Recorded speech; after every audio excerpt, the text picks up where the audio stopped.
Hey everyone, this is Bill Krieger from the Veterans Archives podcast, where we preserve and share the incredible stories of our nation's heroes. Catch us every Thursday at 5 p.m. Eastern on Wreaths Across America Radio, or stream anytime on Buzzsprout, Spotify, Apple Podcasts. Really, anywhere you choose to get your podcast, you should be able to find us. Be sure to like, share, and subscribe to our YouTube channel, and follow us on social media to help us reach more veterans and supporters. We are a nonprofit, and this service is completely free for veterans. Every story matters, and every voice deserves to be heard. Spread the word, honor our heroes, and join us on this mission. Follow, share, and tune in, because their story should never be forgotten. Learn more at veteransarchives.org. We'll see you there. All right, 3, 2, 1. Today is Thursday, January 22nd, 2026. We're talking with Ben Bolen, who served in the United States Army. So good morning, Ben. Good morning, Bill. Thanks for braving the weather to come here. Yeah. I know that must have been an adventure. Yeah, the roads were a little sketchy, but still safer than Iraq. Yeah, well, I don't know. That's kind of a low or high bar, one of the two. So yeah, let's start out with something simple. When and where were you born? Grand Rapids, Michigan. Okay, and what year? 1985. Okay, 2 years after I graduated high school. Thanks. So did you grow up in Grand Rapids? For a couple of years, we moved to Saginaw for my dad's job, and then spent most of my childhood in Midland. Okay. And what'd your dad do for a living? He was in sales. He was in outside sales. He actually passed when I was 8. Oh. Okay. He had brain cancer when he was 33 years old. Tumor came in 6 months later. He was gone. And that experience is what really shaped my life, ended up leading me into the military. When you see loss early on, you start thinking about how fragile our life is. You start thinking about your own legacy. And when you hear a eulogy at a funeral, you wonder, what would people say about me? What's going to be my impact? What's going to be my stamp on this world? Right. Well, so talk to me a little bit about growing up and I mean, that's pretty early to lose a parent. Was your mom working? What did she do? Yeah, she had been an X-ray tech, mostly part-time. I had an older sister and a younger sister. So she went from part-time to full-time, and her life changed pretty dramatically as well. You go from a kind of normal middle-class family of 5 to seeing your mom become a single mom, and then losing your dad, and sort of becoming the man of the house at 8 years old. It's changes things. Yeah, that's rough. And you had an older sister. Mm-hmm. Did you have any other siblings? And then a younger sister. Okay, so you're the middle kid. Yeah, and then my mom ended up getting remarried a couple of years ago. Mm-hmm. A couple of years after my dad had passed, and then they ended up having 3 kids. So I have this neat mixed family, and some people don't have a dad at all. Right. And I had the opportunity to have 2 dads, both really good guys, and a whole other family was created through that loss. Right. So I think life is very much how you frame it. You can feel sorry for yourself. You can feel like you got a short end of the stick. And then this blessing came into my life. Man, some people don't have one dad. I got to have 2. And now there were these 3 other kids that part of our family. Now I had these new step family from his side of the family. So I ended up having 3 families growing up. So something tragic turned into something pretty incredible. Right, right. Was it Dr. Dobson said that life is 1% of what happens to you and 99% about how you react to it, right? Very much so. Yeah, very much so. Yeah. What a great way to frame that mm-hmm. loss. Right. It doesn't make the loss any less significant, but it certainly probably helped cushion it. It did. And that's the wise realization mm-hmm. later through all the years. I mean, initially you're alone. Initially you have this thing taken away from you, and that provider and that sense of security to you is gone. And there is some anger. some anger there as you're growing up, and some feeling bad, and then trying to adjust to a stepdad. Right. Is a unique experience. And so how did that work for you? it was a unique dynamic, because he's in his mid-30s and all of a sudden has three kids. Married a widow with 3 kids, and he's a good Christian man and respected our family dynamic, and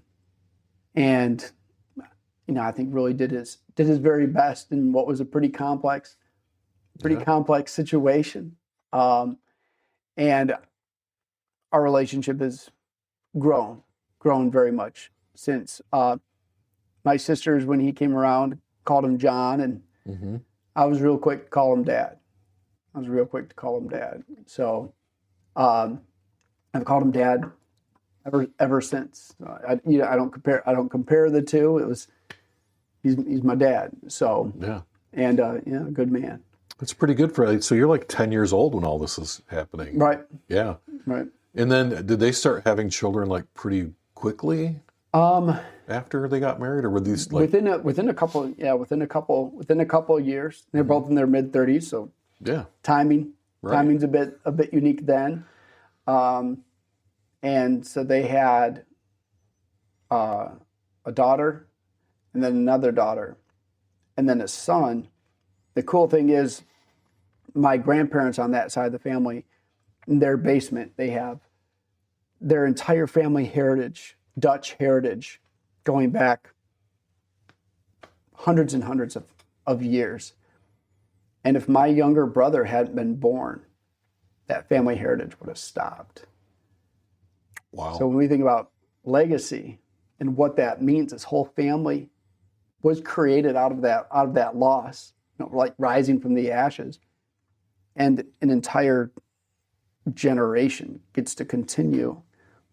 An entire genealogy continues because of that. So no pressure on my little brother, but he better do things right. and there's such an age gap. I think there's 17 years between my oldest sister and my youngest brother. So we're kind of halfway between our parents' age. Right. So we're siblings, but also we're older. We've done that. So we're their friend, but also yeah, you're kind of that mentor, in leader. between. Yeah. So it became this really special dynamic. So.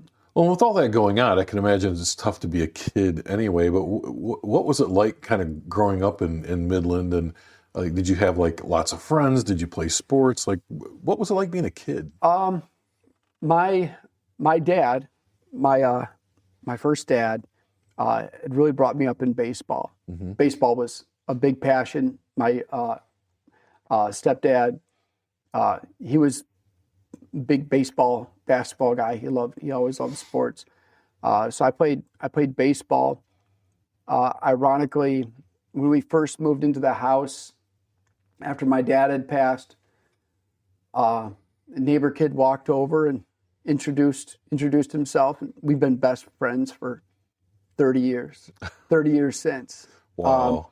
And I got close with my uncles. I got close with family. Because when you experience loss, you understand the deep value of close personal relationships. Mm-hmm. And for all the material things that we want in this life, there's some things that are really priceless, very, very irreplaceable. And so you appreciate family and the bond and closeness that we've had as a family. There's always family conflict. There's always these unique dynamics that everybody has with right. their parents or with their siblings. And at the end of the day, we always find a way to resolve it one way or the other. We don't take family for granted. Right. I don't take the friendships for granted. As I got a little bit older, I got into football. Mm-hmm. That was part of being an angsty kid with a little bit of kind of anger and testosterone, and wanted to be able to hit people. And playing football was actually really great prep for the Army, because you're getting yelled at quite a bit. This level of discipline, the standard that you have, being a part of a team, Being a role player, realizing that everybody has to. It's an 11-man team on a football field. If one person doesn't do their job, it affects the whole team. And then just the physical training of 2-a-days and the physicality throughout the season. Doing sprints in the August heat, gets you pretty prepped for training. Yeah. And being able to push yourself beyond where you think you can go, and how you control your emotions, how you control that aggression. All those things translated really well.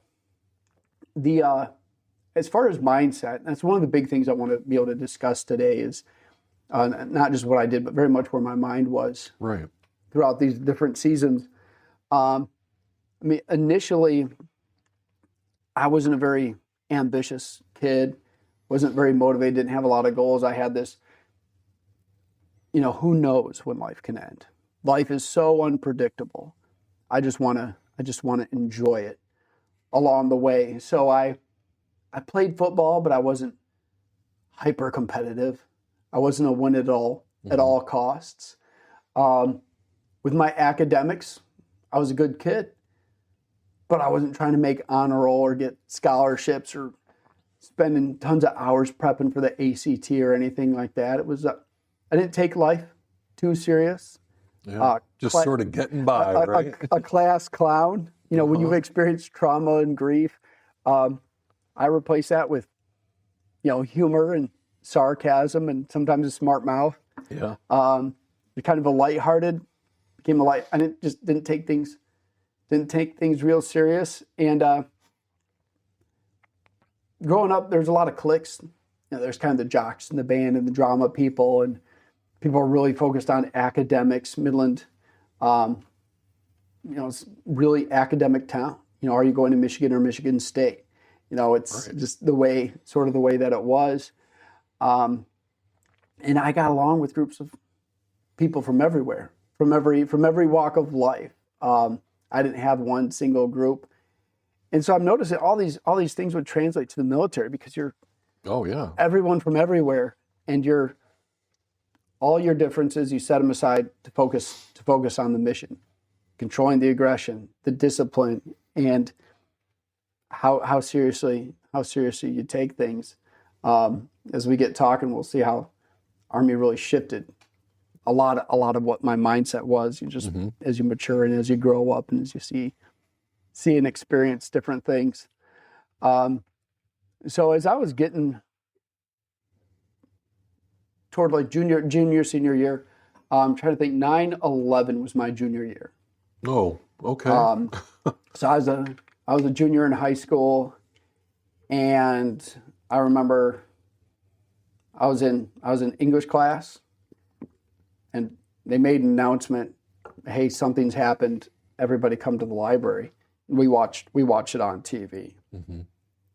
And at the time, I was thinking about a career in sales and marketing, following dad's footsteps. Yeah. Maybe something entrepreneurial like my uncles, but it was going to be in business. And when you see people jumping out of the World Trade Center, there was this light switch moment for me. It says, it doesn't matter your career, how much money you have, if our country's at risk or at threat. And when my dad had passed, there was this man of the house thing, the family. Right. The sense of security. I'd be the last one up and looking out the windows and locking the doors before I went to bed. You just have that sense of alertness that comes, and so 9/11 sort of directed that to a purpose. So I had my grandpa was in Korea, had broken his back in the Korean War and rehabbed himself, and then I had another grandpa retired as a lieutenant colonel from the Army Reserves, and I had 5 uncles that four uncles that were service between the Army and the Marines, non-combat, but there was a family legacy. There was a history. Right. Nobody talked a ton about what their service was. They all had a pride in it. That you could see where their structure came from, but it wasn't a huge thing. It wasn't really visible.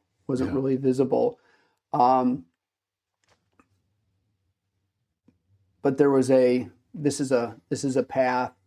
So as I got into senior year, I wasn't good enough at football to get a scholarship, and I didn't have tons of academic type scholarships. We did some college visits, and there were opportunities for me to go to school. I had visited some technical trade schools, didn't really love that type of thing. And then it was really hard to think about sitting in a class because at the time, CNN had coverage of what was going on 24/7. It was. Yeah. And when you're seeing that, like, how can I live in a box and have normal life when this is going on over there? And I'm a very strong believer in a calling. Not everybody sees it. Not everybody feels this movement inside of them, this thing that's happening. I have to do something about it. I cannot be an onlooker. I have to take action. Take action here. And I didn't know exactly what that was going to look like. So some of the stories I'll share, it's very sort of the butterfly effect. So my stepdad's best friend was getting married in Boston. Now, hey, do we want to go to this wedding in Boston? We had an older dog. And I said, no, I'll stay home with the dog so she doesn't have to be boarded, put in a kennel. Yeah. Put in a kennel or anything like that. So I stayed home. They all went. I turned 18. On my 18th birthday, my buddy Craig gives me a call. He's like, hey, so you're 18? What do you want? What do you want to do? You want to go to the casino? Do you want to go to a club? You're the man now. Let's go somewhere. And I said, I want to get a pipe. My great grandpa smoked a pipe, and I love the smell of it. I had a lot of family that smoked. I hated the smell of cigarettes. Yeah. But a pipe was this very good, strong smell. And so we went to Myers, and we bought just this cheap pipe and this cheap bag of tobacco, and I couldn't get it to light. There's a way you got to pack it. There's a way you got to hold it. It's a whole thing, right? It is. So I'm like, what in the world? And I had never smoked before. Right. I didn't drink. I didn't do drugs. I was a clean kid.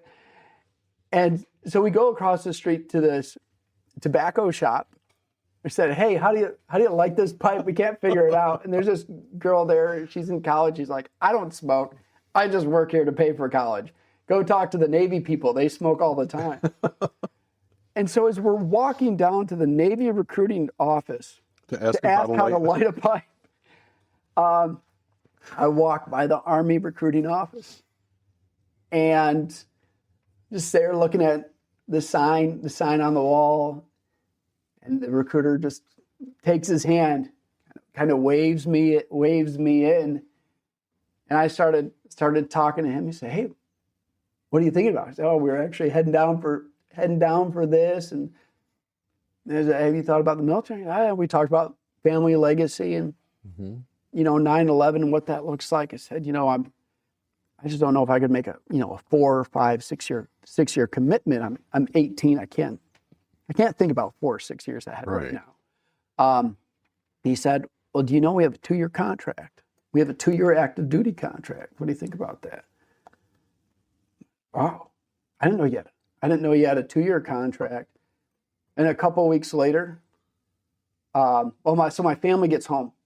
Yeah, so you're doing all this, your family's out of town. All this. They have no clue. And they get home. Hey, how was your weekend? How was your birthday? I'm joining the Army.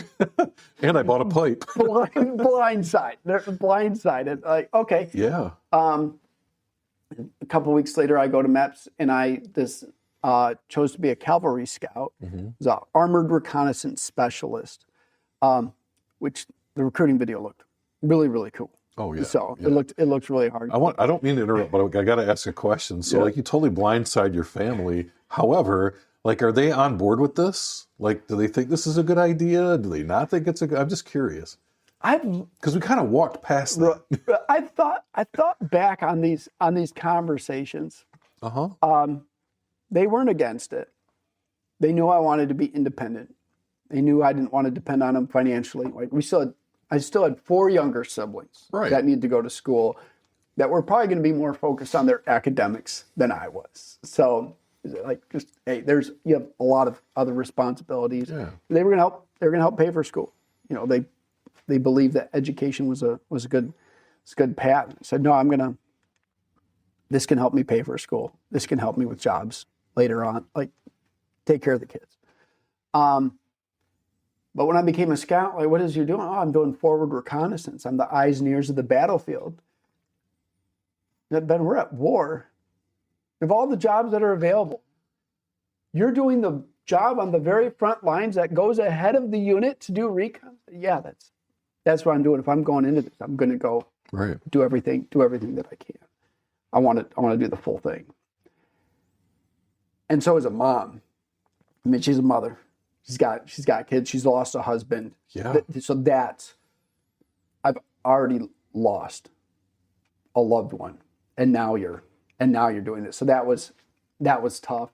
My stepdad, he was always read Proverbs, pray for wisdom, but you're a man, like make your own decision and deal with it. And didn't try to wasn't all about it. Didn't try to talk me out of it. They're both, if you want to do this, you know, we'll support you. We won't talk you out of it, but we're also not cheerleading. Right. You're going to war right now. And even my Uncle Tim and I are really, really, really close. And I'd asked him after the fact, why do you talk about it? He's like, because Ben, you were actually really excited about it.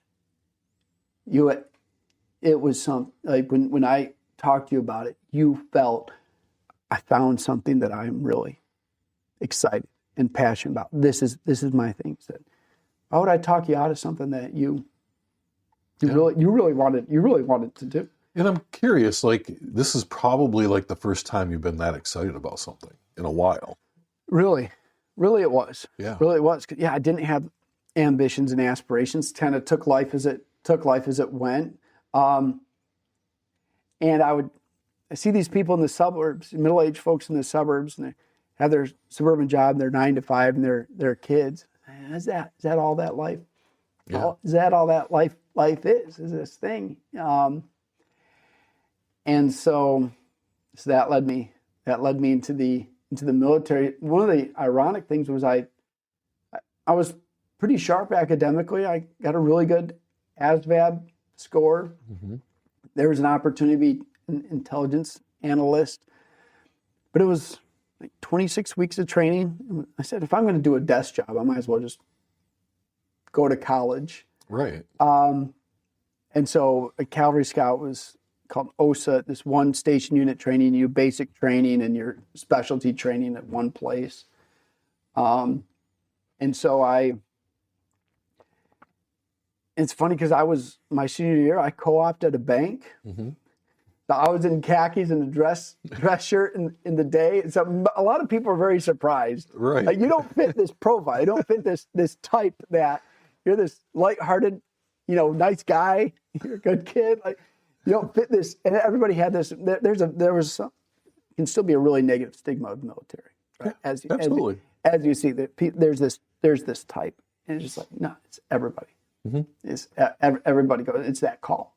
Anybody can hear that call, no matter what walk of life they. Rich kids, poor kids. Yeah.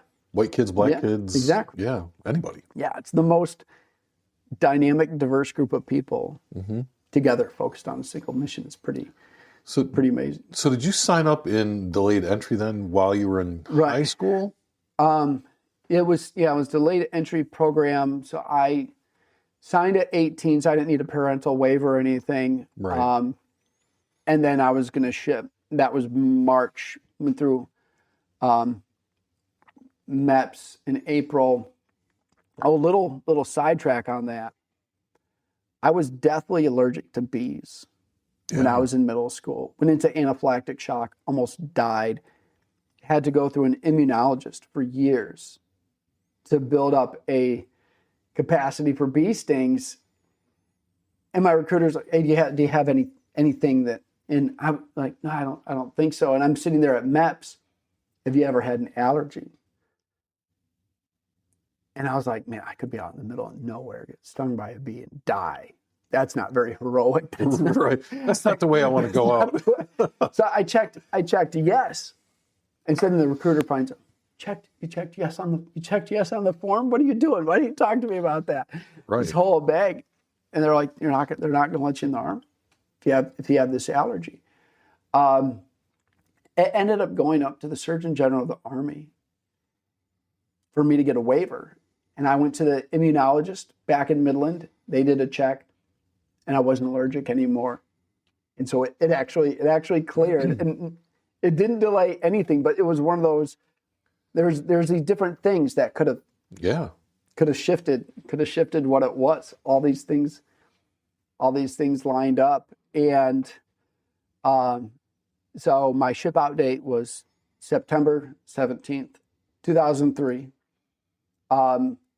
As a bit of a last hurrah, I took all the money I made from my co-op job, and I took my grandma to the Bahamas for a week. I said, I have a week in heaven before I go to hell. Right. And it was everybody else is in school, or they're working their job, and my grandma was available, and so I got to take my grandma. Yeah. On this tropical. So I want to stop you right here, because when you said I took all my money that I made, blah, blah, blah, I'm thinking, and I threw a big party. You took your grandma to the Bahamas. Yeah. It was. How cool is that? It was amazing. I got to snorkel and be on the beach and just have this mental moment of peace, because you have this idea. You can watch war movies. You might have an idea. You talk to different people about what you're getting into. You're working with your recruiter and different stuff. You have this kind of idea of what it looks like. Most of us just picture Full Metal Jacket. I'm not going to lie. I watched that like the night before I went to boot camp. Okay, so, that's what we're expecting. Right, right. And so it was just this, I'm going to go in completely relaxed. I'm going to have this moment of enjoyment. And I don't know where my life is going to be in the next 2 years. Right. It's very much this position of surrender when you raise your hand, both at MEPS and on that final the night before ship out is probably the most terrifying night. If you check in, you stay in that hotel, you really have your last night of freedom. Before serving your time, and then that bus early in the morning. Yeah. It's on now. It's game time. Right. It's like when you're having fun in the locker room and before the game you're getting prepped. It's game time now. It's kickoff. Let's go. It's like most of the lesson from the military. It's about the mental. Mm-hmm. It's about the mental state. It's about your mental strength. So yeah, your body will do whatever you tell it to do, right? Yeah, it's pretty much so. Whether or not your mind is going to overcome that fear. So where did you go to basic? Fort Knox. Okay, so you took a bus to Fort Knox? We flew. Oh, okay. We flew from maybe Lansing to Louisville, and it's a bus ride you don't forget. As you get off the bus, you go to that USO station, you wait. Mm-hmm. You wait to be picked up, and you're still in your civilian clothes. We didn't have phones at the time. That's how long ago that was. Yeah. And you have this tension. You're looking at the other kids. We all have kind of the same apprehensive look on our face, like we've said our goodbyes. The whole bag, and you're riding that bus, and then that bus pulls up on the base, and it's on. So wow. Yeah. So talk to me about that. Like the bus pulls up, Is it now? Are you getting there during the day or at night? It was night. Of course. It's always, I don't know why it's always at night, right? Yes, It's part of the mental. It's part of the mental game is you're just driving in the middle of nowhere and all of a sudden you pull up, you see the gate. Yeah. Yeah, I mean, Fort Knox is a site. Anyway, actually Fort Knox, like you drive by the vault. Right. That at the time that was a home of armor. That's where they did all the training. And you pull up to these, block, brick buildings. Everything's big and cold. Yeah. And you get off that bus and it's that wake up call, that shark attack. Get off the bus. Let's go. And at any point during like those initial few moments or few days, were you like rethinking your judgment on what you were doing, or were you like all in? It felt a little bit like just 2 days. Okay. It felt a little bit like 2 days in football. And there's this, I know exactly why I'm here. Yeah. I know exactly why I'm here. And the mindset is I'm going to prepare for war. Most of us, we knew exactly what we were getting into. There was no surprise.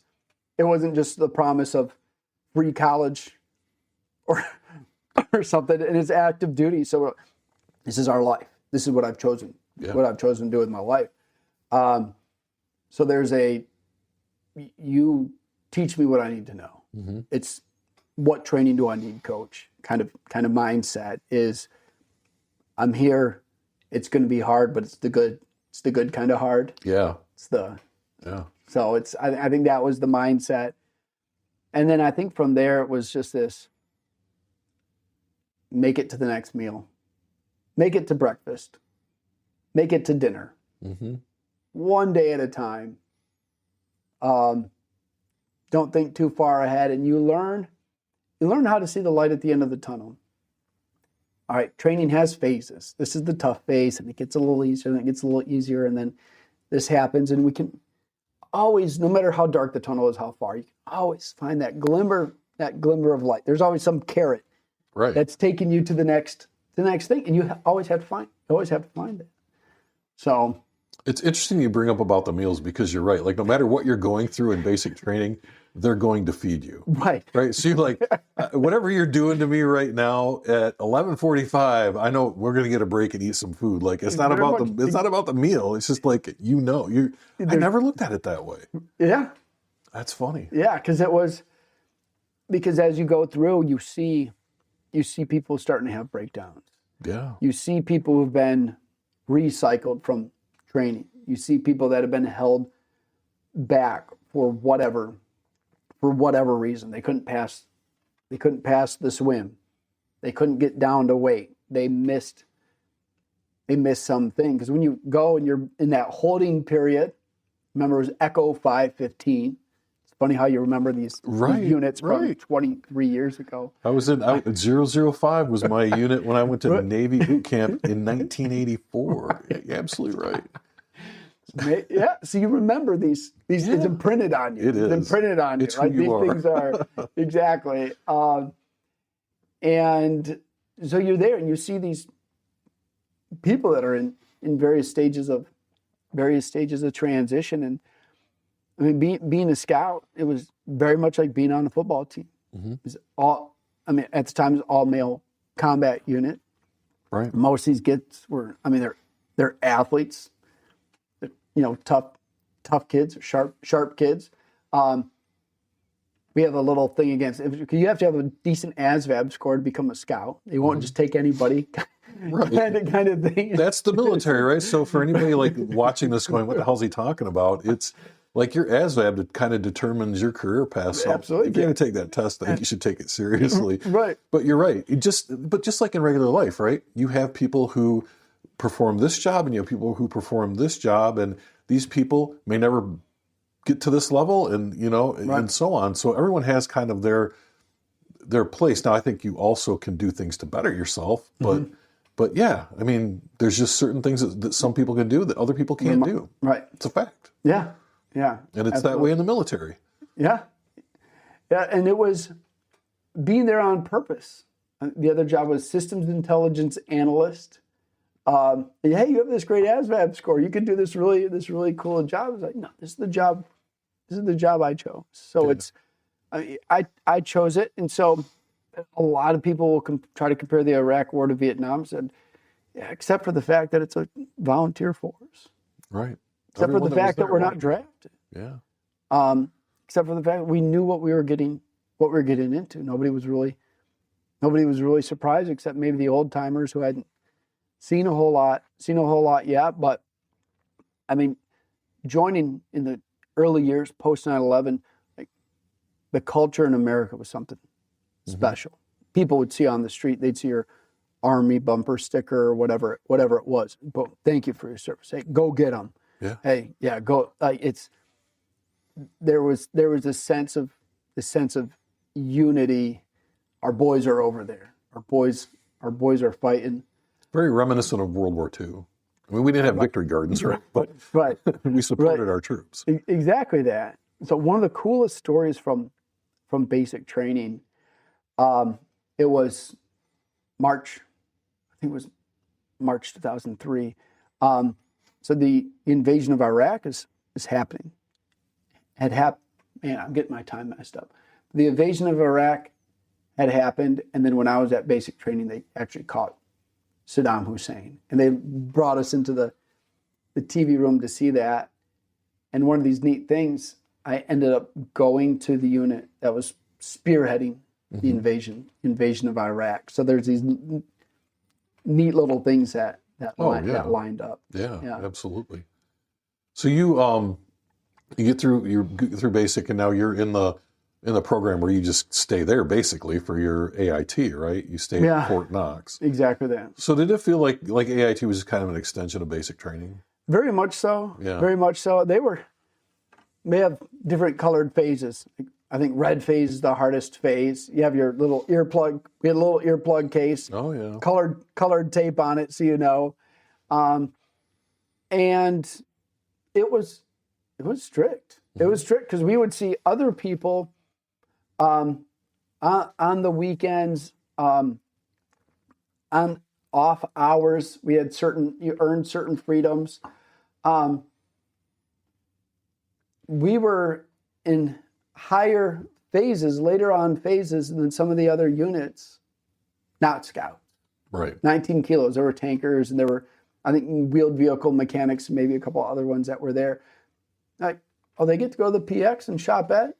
They get to be on the phones. They get to be playing in the arcade. They're eating Snickers bars. We're a phase past them. We don't get any of that. We don't get any of that stuff. So it was a pretty long basic, and you get that 3-minute phone call. Right. Hey, Mom or Dad, I'm all right. Hey, buddy, I'm all right. Hey, Uncle, I'm all right. Yeah, and mail call. Mail call is amazing. Almost everybody remembers how special mail call is when you get a letter. Yeah. You're seeing pictures of family. It's not email. There's no text. We're not snapping and sending pictures. You get that maybe a letter or two a week or something, and you get that picture, and you smell the perfume on it or whatever it is, and you hear about what's going on in family. That's all the communication sometimes that you get, and we cherish. Yeah. You cherish that stuff. Somebody's thinking about you, and for a moment, this is what they're doing, and then you have this reminder: they're proud of what I'm doing. I wouldn't have it any other way. I don't want to be anywhere else. I want to be here. So it's awesome. Yeah, it's awesome. So you get through basic, you get through AIT, and you go to your first unit. Yeah. So are you still? So is your first unit right there at Fort Knox as well, or you go someplace else? No. So I got sent to Fort Stewart. It was 3rd ID. It was 2nd Brigade.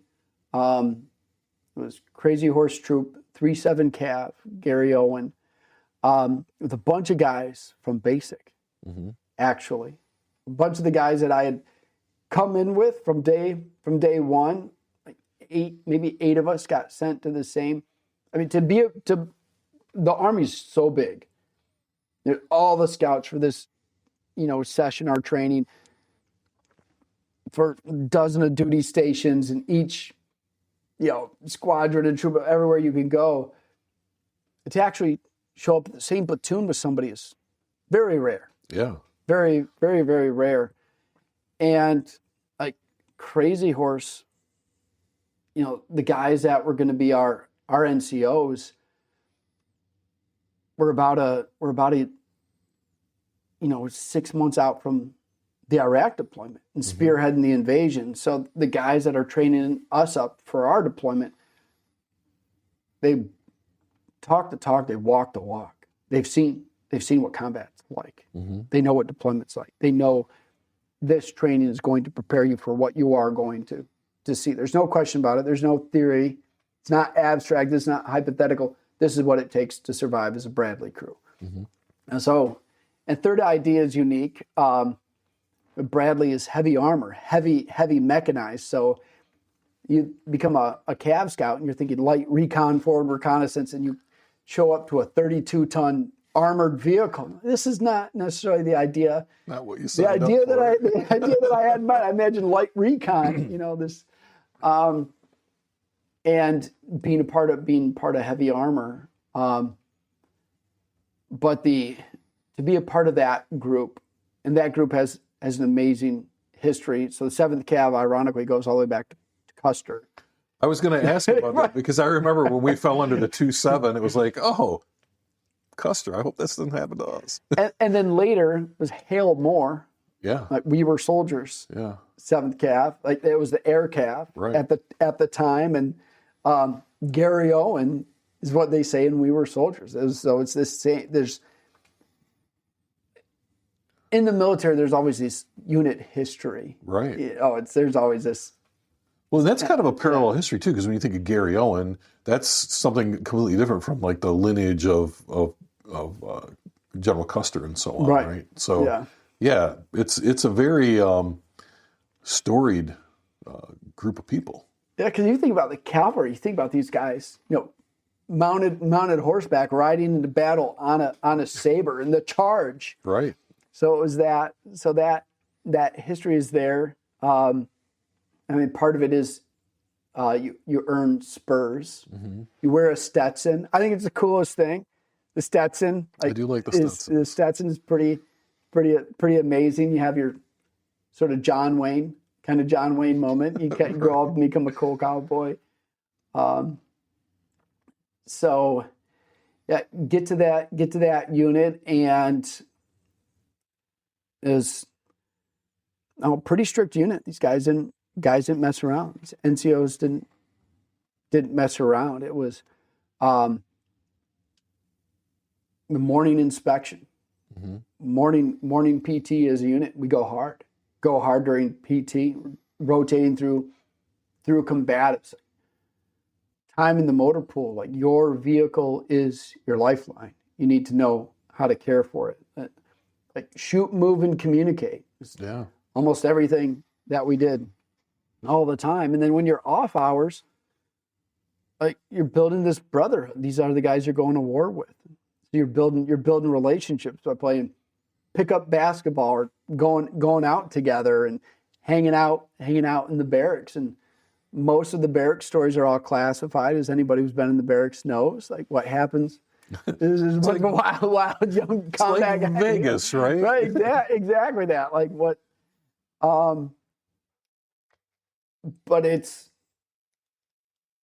I couldn't ask for a better unit to be a part of. Like it was tough. It was hard. Like if your boots weren't polished, you got smoked. Like you're doing push-ups till you feel like you want to die. You're doing lunges until you can't remember your own name. And it was where the Army was. You made a mistake. You got disciplined. You got counseled. They're talking to you about it at the time. And you make it through that discipline. You say, Roger, Sergeant, and you move on. It was taken care of. And at that time, you're bonding with your NCO. And that says something. There wasn't paperwork. It was, if you don't quit, if you do what you're told, you're going to be all right. Because this idea is, if we tell you to stop, you stop. When we tell you to stop, you don't question it. Right. You don't hesitate. If we tell you to turn left, you turn left right then. You execute. Like that, exact. It's got to have precision. Yeah. You have to have this sense of discipline. And we're on unit runs. And we're laughing at other units, and we're making fun of them as we go by. Like you got it was a chest out kind of unit, right? And you're a part of something, and we're getting ready. We're going to go lead from the front again, and you're hearing stories. What's unique is you're hearing war stories, and you can't tell if it's total BS. Is this heroics and myth and legend? Are these scare tactics to the young Joes to try to get us to take it serious? How did that really happen? Like there was a sort of maybe Google at Yahoo, Bing, whatever at the time then, but you didn't really know. You didn't really know. It wasn't, there's not common knowledge. You can't find tons of stuff. People would still go to the library to look stuff up if you wanted to verify information. Right. So you'd hear some of these stories of legend. Some of it was truly legendary stuff that they did over there. And you don't know what to take from it, but you learn really, really quick is these guys are going to get me ready to go, and this is what it's going to take. So and bring you back. Right. Yeah, I learned two things. Like if a story starts out with "there I was," So there I was. Yeah. Or what's the other one? No shit. This happened. like there's just a level of BS in there somewhere. Right. The story's probably got a kernel of truth. A little bit, yeah. Yeah. So you do this train up with these guys, and you're getting ready to go. When did you finally deploy? We deployed January 2005. So you are what, 20 at this point, or 19? I was January trying to do the math. Yeah, you're about 20. Yeah. Right, I wasn't almost 19. 20. Almost 20. Yeah, 20 almost March, 20. Right? Almost 20. Yeah. So think about this. You're 19, and this is like a lot of responsibility for a 19-year-old kid. Right. Right? But none of you saw yourselves as kids. Yeah, because you're going up quick. Yeah. You're going up quick. Like you're paying my own bills, taking care of my own stuff. The Army's providing a lot, but I wasn't some kid, doing my laundry at mom and dad's house, and mom and dad weren't paying for school, and wasn't living with mom. Like, no, you're doing it on my own. I've been on my own. I just dealing with it. You're thrown into the world. There's no handcuffs. You're half a country away from everybody, and so that's like if you do something real bad, like it can completely mess your military career. We'd have kids go to jail, and NCOs would drive over and have to bail them out. Like Fort Stewart's 45 minutes from Savannah, so we tore up that town a lot. That was our biggest bonding, was going out to the beach and going downtown to the clubs and bars and meeting girls and getting rowdy and doing all this stuff. And I probably made like $1,400 a month. I spent it all. It's just on whatever I want. All the time. I felt like the richest man, in the world. Look at all this money. Look at all this money that I got. And we were all doing that. I had a car. My parents had bought me a car for college. They're like, okay, you can go to college. You can come back home. So a lot of the guys didn't have a car. So I became the designated driver. Very popular guy. Yeah. So different people trying to get in the car. I was a way out, and you're looking out for your guys. Yeah. Making sure they don't get in trouble. Making sure they don't get a DUI. Making sure they don't fight people. this whatever with the girl. Like where'd this guy go? Oh, he ended up with some girl, and he'll get a ride back from her. Like, all right, good for him, right? All right, and it was. There's times we'd go out till, almost 4 a.m, hit up a Waffle House and come back and get changed and show up at PT at 6:30 in the morning, and it was just like the way. Best food on the planet, by the way. The way it was. Waffle House is great. And oh man, driving, because you're up at 5:30 in the morning, cleaning your room, getting ready for a PT. You're on duty all day. Then you go out till 2 or 3 in the morning, and you're driving back on post. There's this road on post, curvy, dark forests, back on posts, and every guy in my car is sleeping, snoozing at that point, drunk and passed out. I'm there, sober, driving these roads by myself, being awake like 20 plus hours after a full day, after a full week, and just trying to get these guys back, which is, I mean, that bonding, because at the end of the day, that's what you learn in the war. Just want to get my guys back home safe. Yeah. Gonna look out for my buddies, make sure they get home safe. And so and I would become a driver. I ended up, growing up in Michigan, you learn how to drive on mud and icy roads. Daylight today, you learn how to drive in the snow. Some people don't know how to drive in the snow. We trained on Bradleys and Humvees, and there are people that could not park a Humvee. They could not tactically drive. So me and one of my buddies, Caleb, we grew up in Michigan, and we became some of the top drivers, because you know how to handle a spin out. You know how to keep your cool when your vehicle starts getting. Sometimes you do a spin out on purpose, right? Exactly. Yeah. There's a cool story about that happened later on. So you become this driver, which is this cool position of trust. For a Joe, you're responsible for the safety of your crew. Right. So it's pretty incredible. So you brought up your parents bought you a car, so like you're in college, you could come home. Right. So between the time you left and went to basic training till the time you deployed, did you go home for any period of time? Yeah. So when I was in basic, we actually got Thanksgiving or Christmas. We had to leave. Mm-hmm. We had to leave, and we got to go home then. So that was pretty cool. I always had decently short hair, but people see like that, and you're pretty fit. You're looking pretty solid. But one of the coolest things is I actually got baptized. I'd been a Christian, had been saved for a while, but hadn't.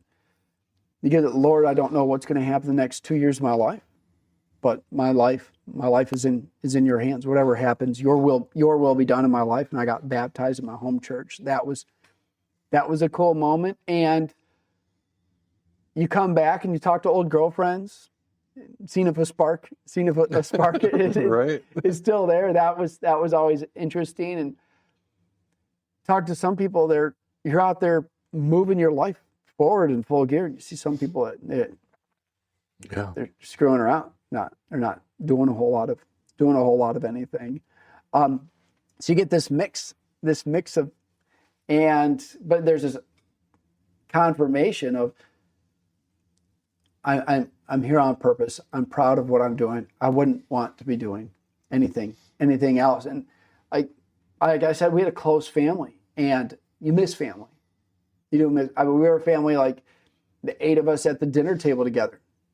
So it's like we were a close knit family. So missing that. Mm-hmm. I mean, the kids were all 3 of them. I think were all under 10 or 8 years old at the time, whatever it was, and you start missing out on some of that stuff. The kids they don't really know. They don't really understand what's going on. Why is Ben gone? Is he safe? Like they have this idea, and it's because everybody, like we already said, they're seeing stuff on the news, and they're starting to see KIAs and all this stuff. Yeah, gets reported. So a lot of people are just very worried for you. Are you going to be safe? What all that different stuff. So that was basic, and then. Trying to remember how many times, 3 and 4 day weekends, like Georgia to Michigan's 1,000 miles, 12 or 14 hour drive. Yeah. Like flights. Like I made all the money in the world, but flights were still expensive. The logistics of getting on a flight, getting there, coming back, leave paperwork is a big deal. Right. Coordinating the logistics of and flights can be unpredictable. So I drove home a couple times though. Once I'd met, so cool story about how I met my now wife. So there's this, one of my buddies, Caleb, went to Fort Knox together, came to Fort Stewart together, same platoon. I actually shifted platoons at one point. They had to rearrange drivers and rearrange some of the squads for deployment. He actually became my roommate. And to screw with him, I took his phone and I started calling all the girls in his phone. Like, hey, it's Caleb. Hey, what are you doing? You know, and all this stuff. One of these girls is my now wife, Amanda. She said, this isn't Caleb. And we hit it off. Like, Caleb was from Michigan. He was from Flint area. He said, this girl, she's a pastor's kid, you know, she's nice. It's nice family. Caleb was a good Christian guy, right? You didn't see a ton of other guys that had faith, so it's right. You're absolute wild man, but I saw this foundation, right, of trying to do what. Yeah, you're still a young guy. Yeah. So it's and she and I hit it off. So I drove up there. I think I drove from like Savannah, Georgia, up to mid Michigan in like a 3 or 4 day weekend. Just driving 24 hours in 72 is half nuts. Yeah. Right? But like then I had endless. But you could do endless energy. Right. Well, and it's amazing what a young man will do to meet a girl. You'd have walked it if you could have. Exactly that. Exactly that. So, and I think the most significant, we had two. So there was a point when our unit was on alert in late 2004. So when I went home for Thanksgiving, my whole family ended up having this big pre-deployment send away. Yeah. So it was almost like having soft orders. There was a date, like, hey, we don't know when we're going, but it's likely before Christmas. So we had this send away, and you're saying your final goodbyes.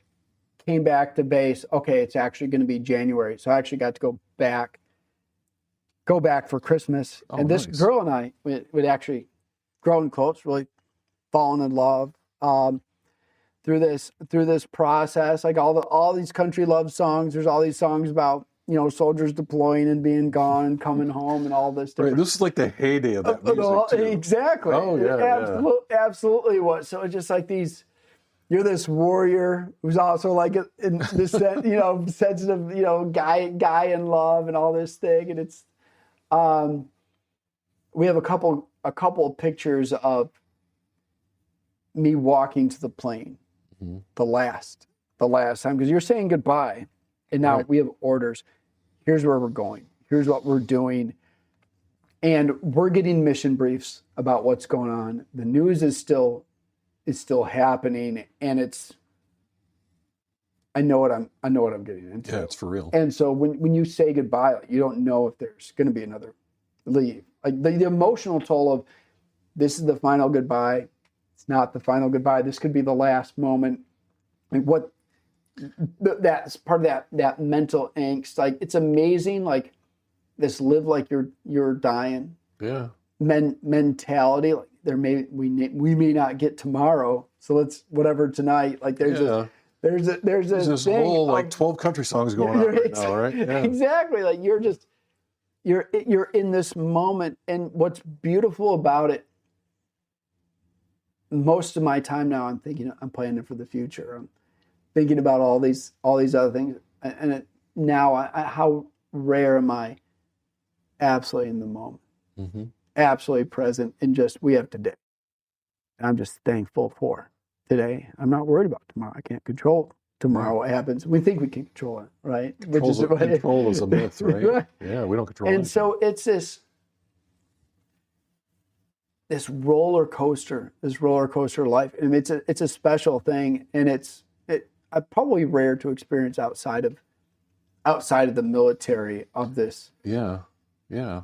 It's that thing like in the military where you spend I feel like anyway, like you spend half of your time living in the moment because you're getting ready to go somewhere. Right. And then you spend that time you're away like anticipating coming home. And I don't feel like there's like a whole lot of in between, Yeah. especially when you're like in a relationship. Mm-hmm. Your life is either preparing to go somewhere or wishing you were back home.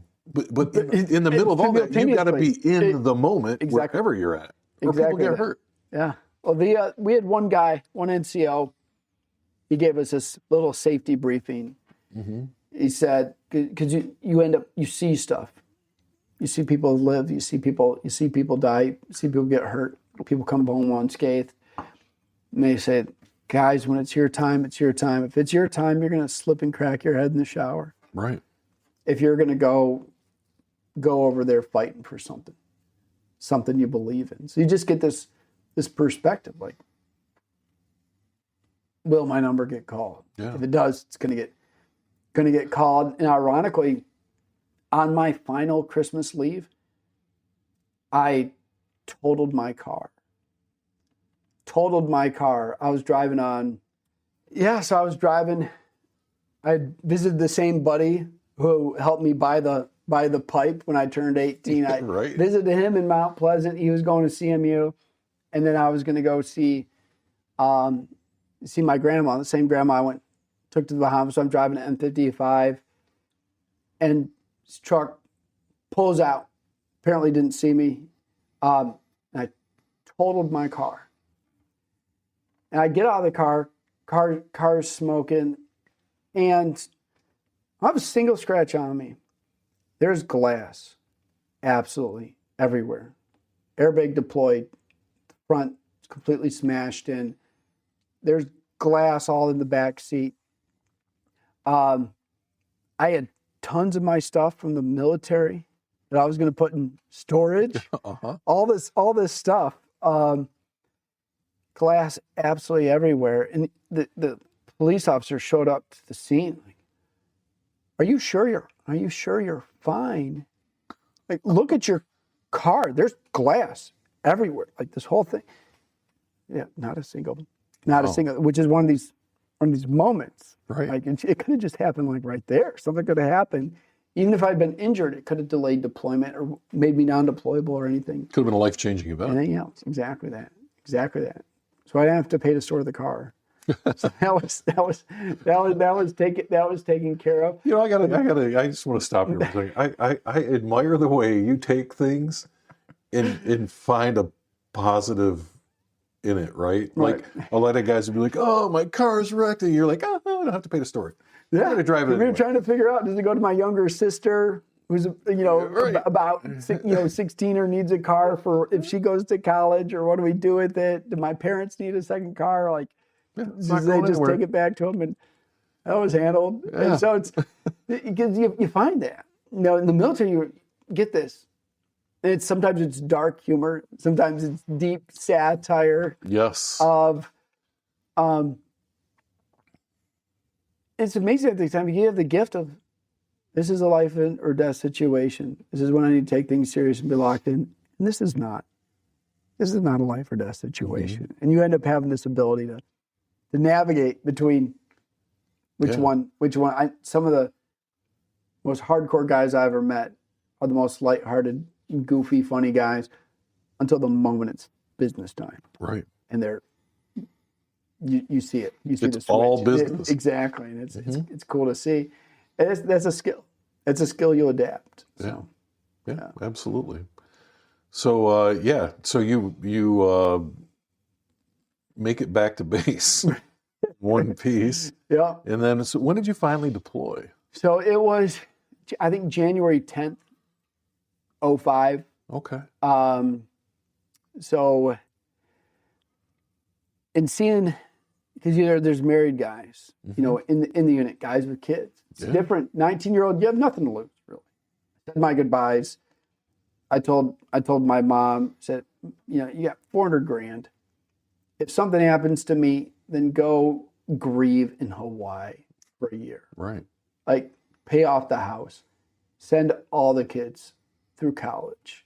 Like, that's fine. I know exactly what I'm doing. Like, worst case scenario, you become a little bit more rich. And I, went doing something I'm proud of. The one mental thing that's different, the KIAs, everybody had clear conscience with. Mm-hmm. Coming back injured was totally different.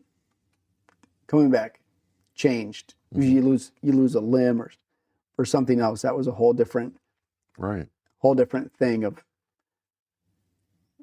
I either want to come back whole or not at all. Right. I don't know how to navigate not being right. This this thing. And that was a whole different thing. But you're seeing,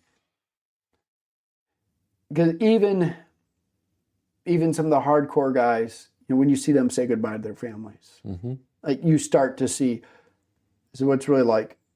This isn't the Spartan Brigade training. Because we did NTC. Yeah. Like I was very fortunate. I got to my unit February 04. We deployed January 5. I had an 11-month train up to get to know my unit. We did NTC, Fort Irwin, California for a month. We did a month at JRTC at Fort Polk, Louisiana. And we had done squadron missions, brigade missions, troop missions. Like we had a very intense tempo. We were locked in, like training over and over and over. Muscle memory, like, hey, we're doing first aid training for the 900,000th time. Hey, we're going to do react to contact drill number 8,000. It just redundancy. So when you're there, it's just redundant. Train. Yeah. We've run this drill. I know how to escape the driver's hatch if there's a fire. I know what to. Right. I know what to. In event, I know how to put a tourniquet on. I know how to start an IV. Exactly that. That stuff pays off. Yeah, and it really would later on. And so there's this, like, you're going, and this isn't something on the news. This isn't something we're training for. This isn't a mission brief. Like we're going. So there's this. You think you're ready. You've done every single thing you can, and still that moment. Yeah. That moment happens. I mean, we had maybe a couple guys go AWOL on that final Christmas leave. Right. Didn't come back for whatever reason. Some people had family stuff going on. Army didn't really care. You got a mission. If mom had cancer, if she was pregnant, if something happens, like, you come back. And it was like go to war or go to jail kind of thing at the time. Like it was a big deal. You didn't. Either way, you're not going to be home. Yeah, I don't want to go to Leavenworth. So I don't want to go to military prison. So we went, landed in Dublin, Ireland. Home of Guinness. Yes. Home of Guinness. And we're at the airport. We're at a layover in Dublin, Ireland. And the airport has this massive Guinness bar. And we all start walking right toward the bar. And they're like, nope, you cannot go to the bar. We're on orders, go over here. And no, not to ever point a finger at the guard. There's a bunch of guard guys throwing down Guinnesses in Ireland. Mm-hmm. And it's just like, what? We're going to the same place to do the same job, but they get to drink a Guinness. We're not even going to be there for a while. And so but it says that was the tempo. That was the discipline. It was like this, right. This thing, even if it's, kind of fake discipline, whatever. So I didn't get to have a Guinness in Dublin, Ireland. That was a bit of a shame. Yeah. And then we got to Kuwait, and just remember the flat desert, the dust storms, one of the clearest night skies I'd ever seen, except for NTC, Fort Irwin, California. They had a pretty gorgeous desert. And you're sitting there acclimatizing your vehicles. We had shipped our vehicles on a boat, and then they had to pick them up from the port. And then you get ammo. You get live ammo. You get live ammo for the first time, and Oh, we get to eat Pizza Hut in Kuwait. Kuwait's a little softer. Pizza Hut, Burger King. I think they had like a Taco Bell. Exactly that. Exactly. And that stuff, these little, you drive by 100 of them now a day. Yeah. Take them for granted. You could have Pizza Hut instead of the Chow Hall or an MRE. If you could have a McDonald's cheeseburger, like those were treasures. Those were special. This might be our last, this could be the last meal kind of thing, Yeah. and it's, and you're working out, watching movies, listening to music. Because there's nothing else to do. Read magazines. It's hurry up and wait. Yeah. I can't believe we've gotten this far into the interview without saying hurry up and wait. And it's a real thing. It really is. You're there. When exactly are we going? There's got to be a changeover. Some people are going to drive up. We knew we were going to be in Baghdad. Some people are going to have to drive the vehicles up. Some people are going to fly. I ended up being part of the group that was going to fly. Mm-hmm. Now, what camp were you at then in Kuwait? Do you remember? Was it Liberty? Okay. Was it maybe Liberty? Because I was at Beering. I was curious. At the time, it's one thing I can't remember because it was maybe a week and a half. Yeah, just long enough to kind of get your internal clock fixed and get used to the hot weather. One thing I remember, it was right before we left, right before we got to Kuwait, I stood on a scale in my full battle rattle with my weapon, my gear, and the whole bag. And I was like 150, 160 pounds at the time, and I weighed 225 pounds when I was in kit, which didn't include if I was carrying a radio or whatever specialized equipment. Thank God you like were the saw gunner. 50% of my weight, carried on your body, which would, have an impact later on. So we end up. I got my first helicopter ride on a Chinook helicopter. And you think about cool jobs in the Army. So these guys, they have these cool helmets on. They're cooler helmets than what we had, I think. And they had this cool night vision, like the really high end stuff. And there's this door gunner because the rear door is open, and this guy's laying in the prone, harnessed to the door of the back of the helicopter with a 50 cal machine gun. And you're flying in. We flew into the green zone into Baghdad, and you only fly at night. And RPGs were still a threat. Right. And so every now and then, flares are popping out, and it was like flying in a roller coaster. Is what I remember that experience is like. They're going high, they're going low, they're swinging left and right, and you're sitting there and you're in kit. Because you go from the no ammo Kuwait to we're landing in green zone. We're going into the combat zone. So there's this ride is another one of these, the next steps. Yeah. So there's always the next level of training, like going from red phase and basic training. There's always going to be another. Yeah, you're always transitioning. There's always something else happening. And we land in Baghdad. I think we did maybe a night in the green zone.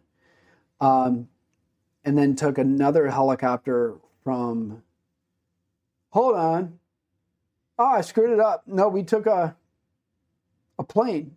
We took a plane from Kuwait to the green zone. Remember, because it did a combat landing. It's not like a commercial plane. It's falling out of the like sky. Nosedive. Yeah. Nosedive. Straight down, and then this flat. Those pilots got some sack. Yeah. They know what they're doing. Absolutely amazing. And then we took the Chinook from Baghdad to Rustamaya, was the camp that we were at, southeast Baghdad, and you're checking into your new barracks and trying to figure out where the motor pool is in the chow hall and the whole bag. Rustamaya was awful. Like our sister unit, the 46th MP company, was there when you were there. Yeah. So we were co-housed. We were co-housed with some of the Iraqi army. Mm-hmm. Some of our unit got split. It was very unique. within our troop itself, we had 2 platoons that were going to stay in the green zone. They worked alongside special operations, and they did missions on the border. They had a whole separate mission set. Our unit, we had a headquarters platoon. We had a mortar platoon, maintenance platoon, a tank platoon, and a scout platoon. So they ended up sort of splitting our unit in half. And so we're in Rustamaya.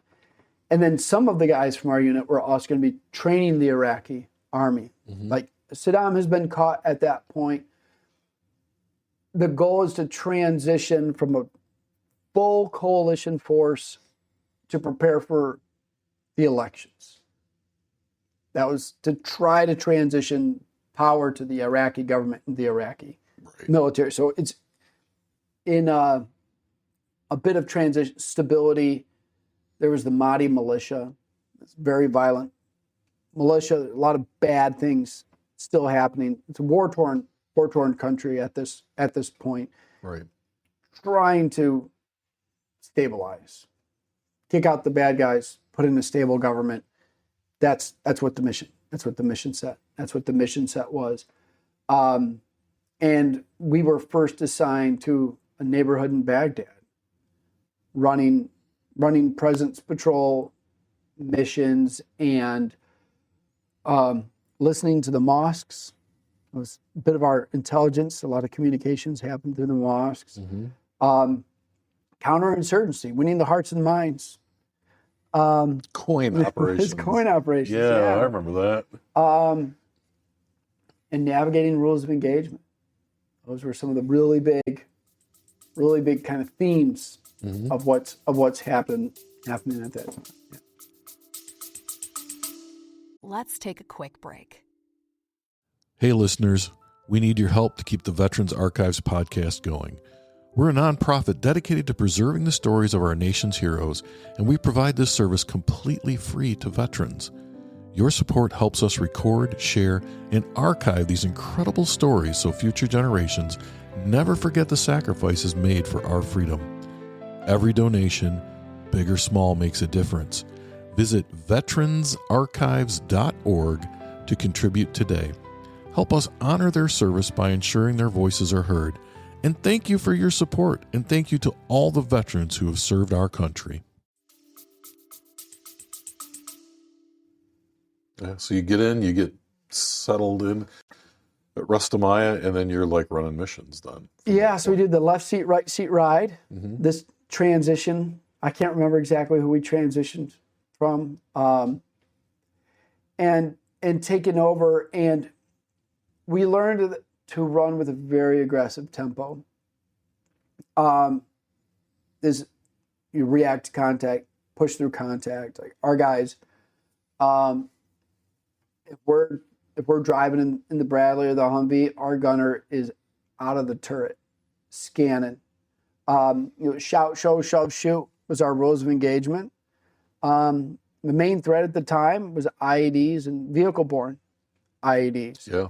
And you are hearing mission reports. You're hearing intel reports about what's happening across the country and in your AO.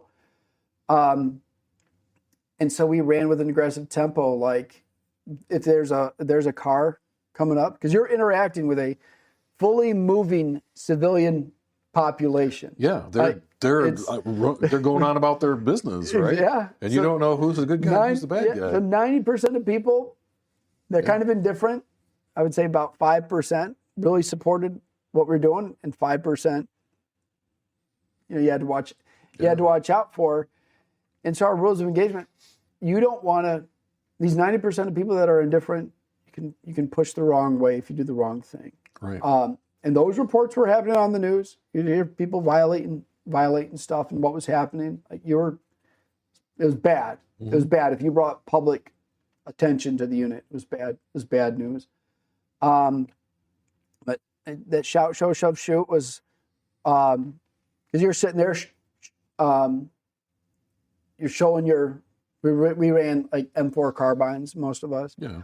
One in the air, one in the concrete, one in the hood, one in the windshield, all happening with about a second and a half or a couple of seconds for a vehicle to close from whatever it is, 100 or 50 meters into your convoy. And as a driver, convoy spacing, knowing where you're going, knowing all those drills, react to contact left, the orientation of your gunners, the communication, all of the shoot, move, communicate. All of these things are starting to become, here's how we get to lunch. Right. Here's how we get to dinner. Here's how we get to dinner, and you're looking for. And JRTC was really good training, really replicated. Like NTC was conventional warfare. Right. Like tank on tank. Had none of that.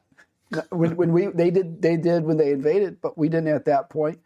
But JRTC was very much counterinsurgency, dealing with the civilian population and rules of engagement. So we were talking about the training, NTC, NTC and JRTC. So JRTC at Fort Polk. I feel bad for anybody who's ever been stationed at Fort Polk. It was humid at Fort Stewart. Fort Polk was a mess. But you learn the idea of counterinsurgency, dealing with civilian population, dealing with riots, rules of engagement, what you respond to, what's a weapon and what's not. Right. But when you get to Iraq, the one thing you don't see at JRTC is the amount of trash that's on the side of the road on these routes and in these neighborhoods. Because Iraq had been a functional country prior to the war. And at this point, it's like a war-torn third world country. There's leftover stuff from the invasion still, and the military presence and the infrastructure of the country, right. Power, sewage, trash, services that we take for granted. Really pretty devastated over there. So one of the main threats over there is IEDs. And it could be the size of a shoebox. It could be buried in the ground. It could be in a dead dog on the side of the road. That was a lot of dead dogs over there. There's a lot of stray animals over there, and there's just junk, trash. There's broken down, burned up cars. And so what was unique is the way their technology adapted. So initially, set off an IED on the road, it was like a doorbell. Simple wire switch, wire running to it. You're looking for wires. You're looking for less traffic, people avoiding the area. You're looking for some of these different triggers. Eventually, it was like a garage door opener. They could trigger it from maybe 50 meters away. They wouldn't have to be so close. Right. You wouldn't see a wire anymore. And then it was a cell phone. It could be a mile away. So you can have contact, and there's nobody. There's nobody there. There's nothing to respond to. So when you're driving, you're worried about VBIDs. You come up to an intersection and you wonder if somebody laterally is actually going to stop. Right. So you're looking at that car, and then you look over to see if your gunner is looking at that car. An IED could take out one vehicle. Some of these are buried RPG rounds, buried mortar rounds. They had access to supplies, they had access to munitions. We were digging up caches and finding this stuff that they were using to make these bombs. A lot of our own stuff. Yeah. Absolutely. Like when the Iraqi army had disbanded, like how they got access to this equipment. And these aren't necessarily Iraqis. These were people coming from Jordan or Pakistan or Syria. Like it was just a hotbed of terrorists coming and trying to do something with it. And so there's a kill zone, there's a sweet spot. So if you're driving and you see something that looks a little sketchy.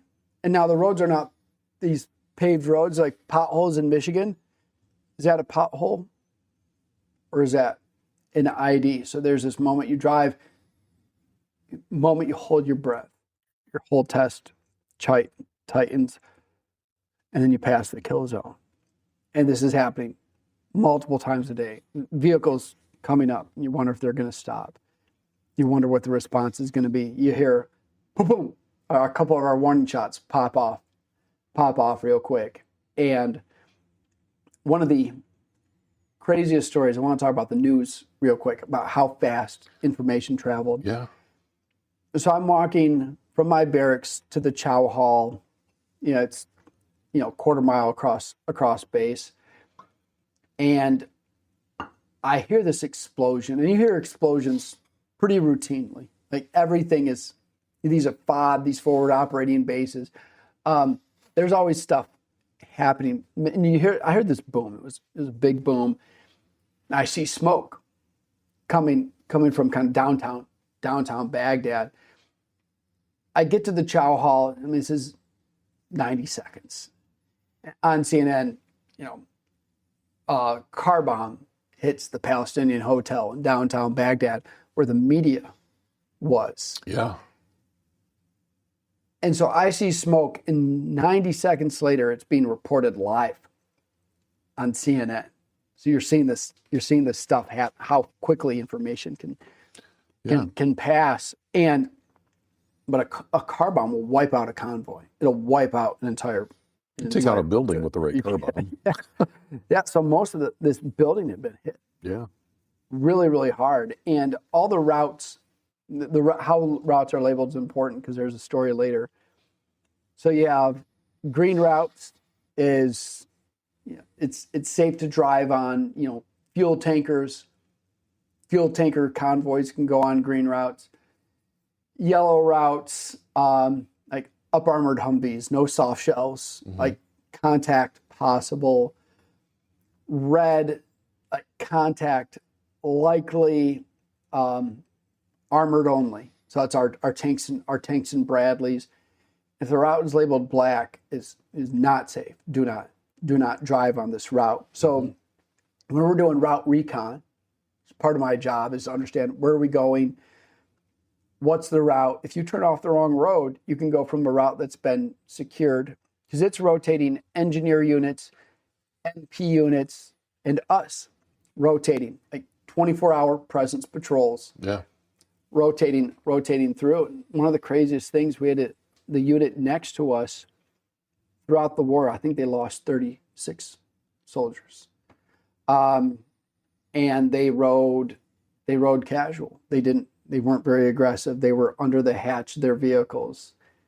They didn't have the sense of awareness. So we're going into this neighborhood, and they said, "This is a very dangerous neighborhood. This is an ultra violent neighborhood. They're going to try to do all this stuff to you." And I don't think we lost one person in that neighborhood because we rolled with this aggressive stance. So we were in this neighborhood for maybe the first 5-6 months.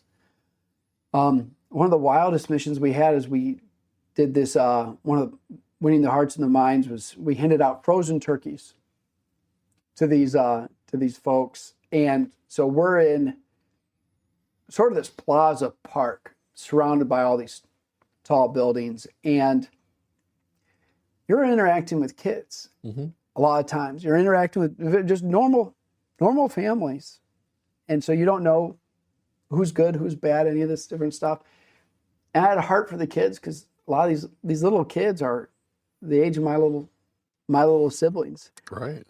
and these kids are sometimes shoeless playing soccer. It's funny because there's hardcore rap music talking about how dangerous this is. And these kids are raised in a war-torn country. Like these kids have seen IEDs and RPGs and AK-47s. Like That's part of life. They've seen this stuff, and these lighthearted kids like Mista chocolate. They wanted chocolate, and we'd hand out different stuff. So we're doing this mission. We're handing out these frozen chickens, and so we have concertina wire laid out, and you're seeing these families are very thankful to get this stuff. It's funny because the men are standing there all very orderly, and ironically, the women are pushing each other out of the way to get to these chickens, and the kids are there, and so you're there, and you're having this little community event is happening, and this stuff is going on at the same time. You're looking for snipers, and you're looking out for car bombs, and one of the hardest stories we heard was that some other unit in the same neighborhood, somebody with a bomb vest detonated a bomb vest to kill a medic and a bunch of kids. Mm-hmm. They didn't care about killing kids because they got this American medic. So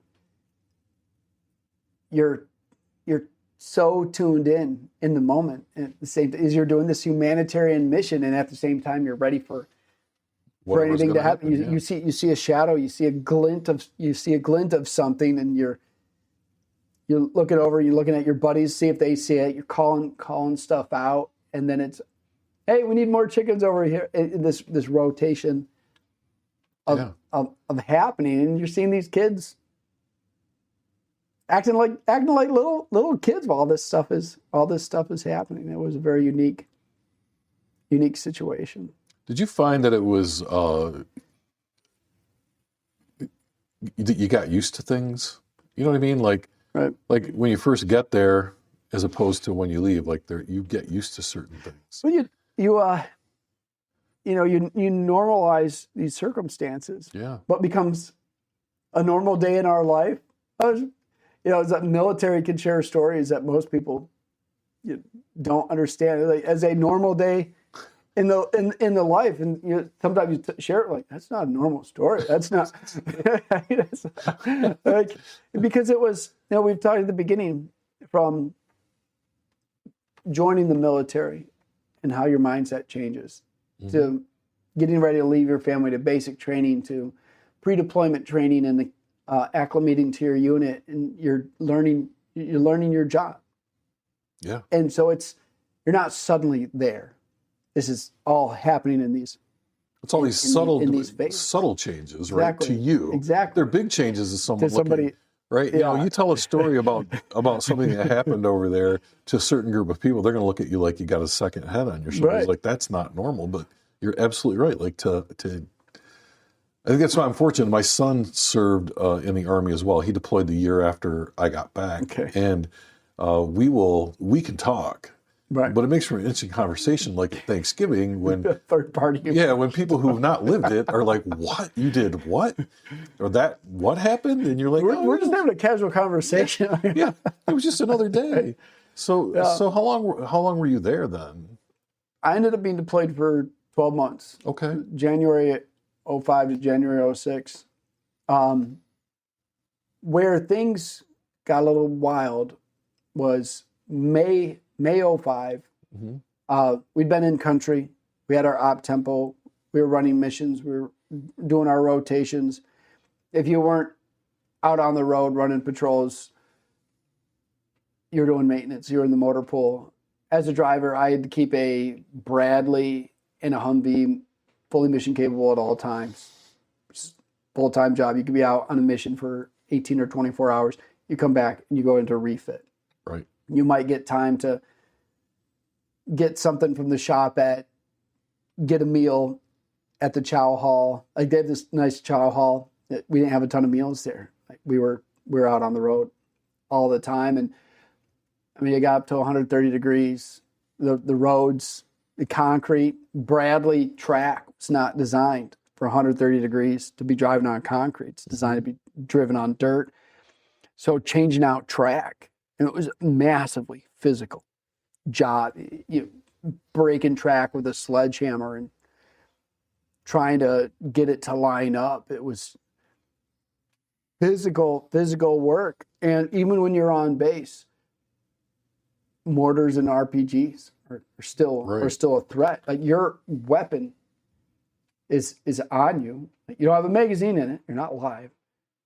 But even when you're there, in a moment, you have to be ready because things could happen on base. Most of mine got hit with a lot of rockets too, didn't they? That was like a magnet. They did, because we're essentially, in getting toward the outskirts of the city, but just a couple hundred meters away from like where the main route was. So somebody fires a rocket and drives away. Somebody pops off a couple mortar rounds and drives away. I don't envy some of the guys that are on gate guard that are doing some of that job and looking out for this stuff. I always felt bad for those guys because they looked like they were melting.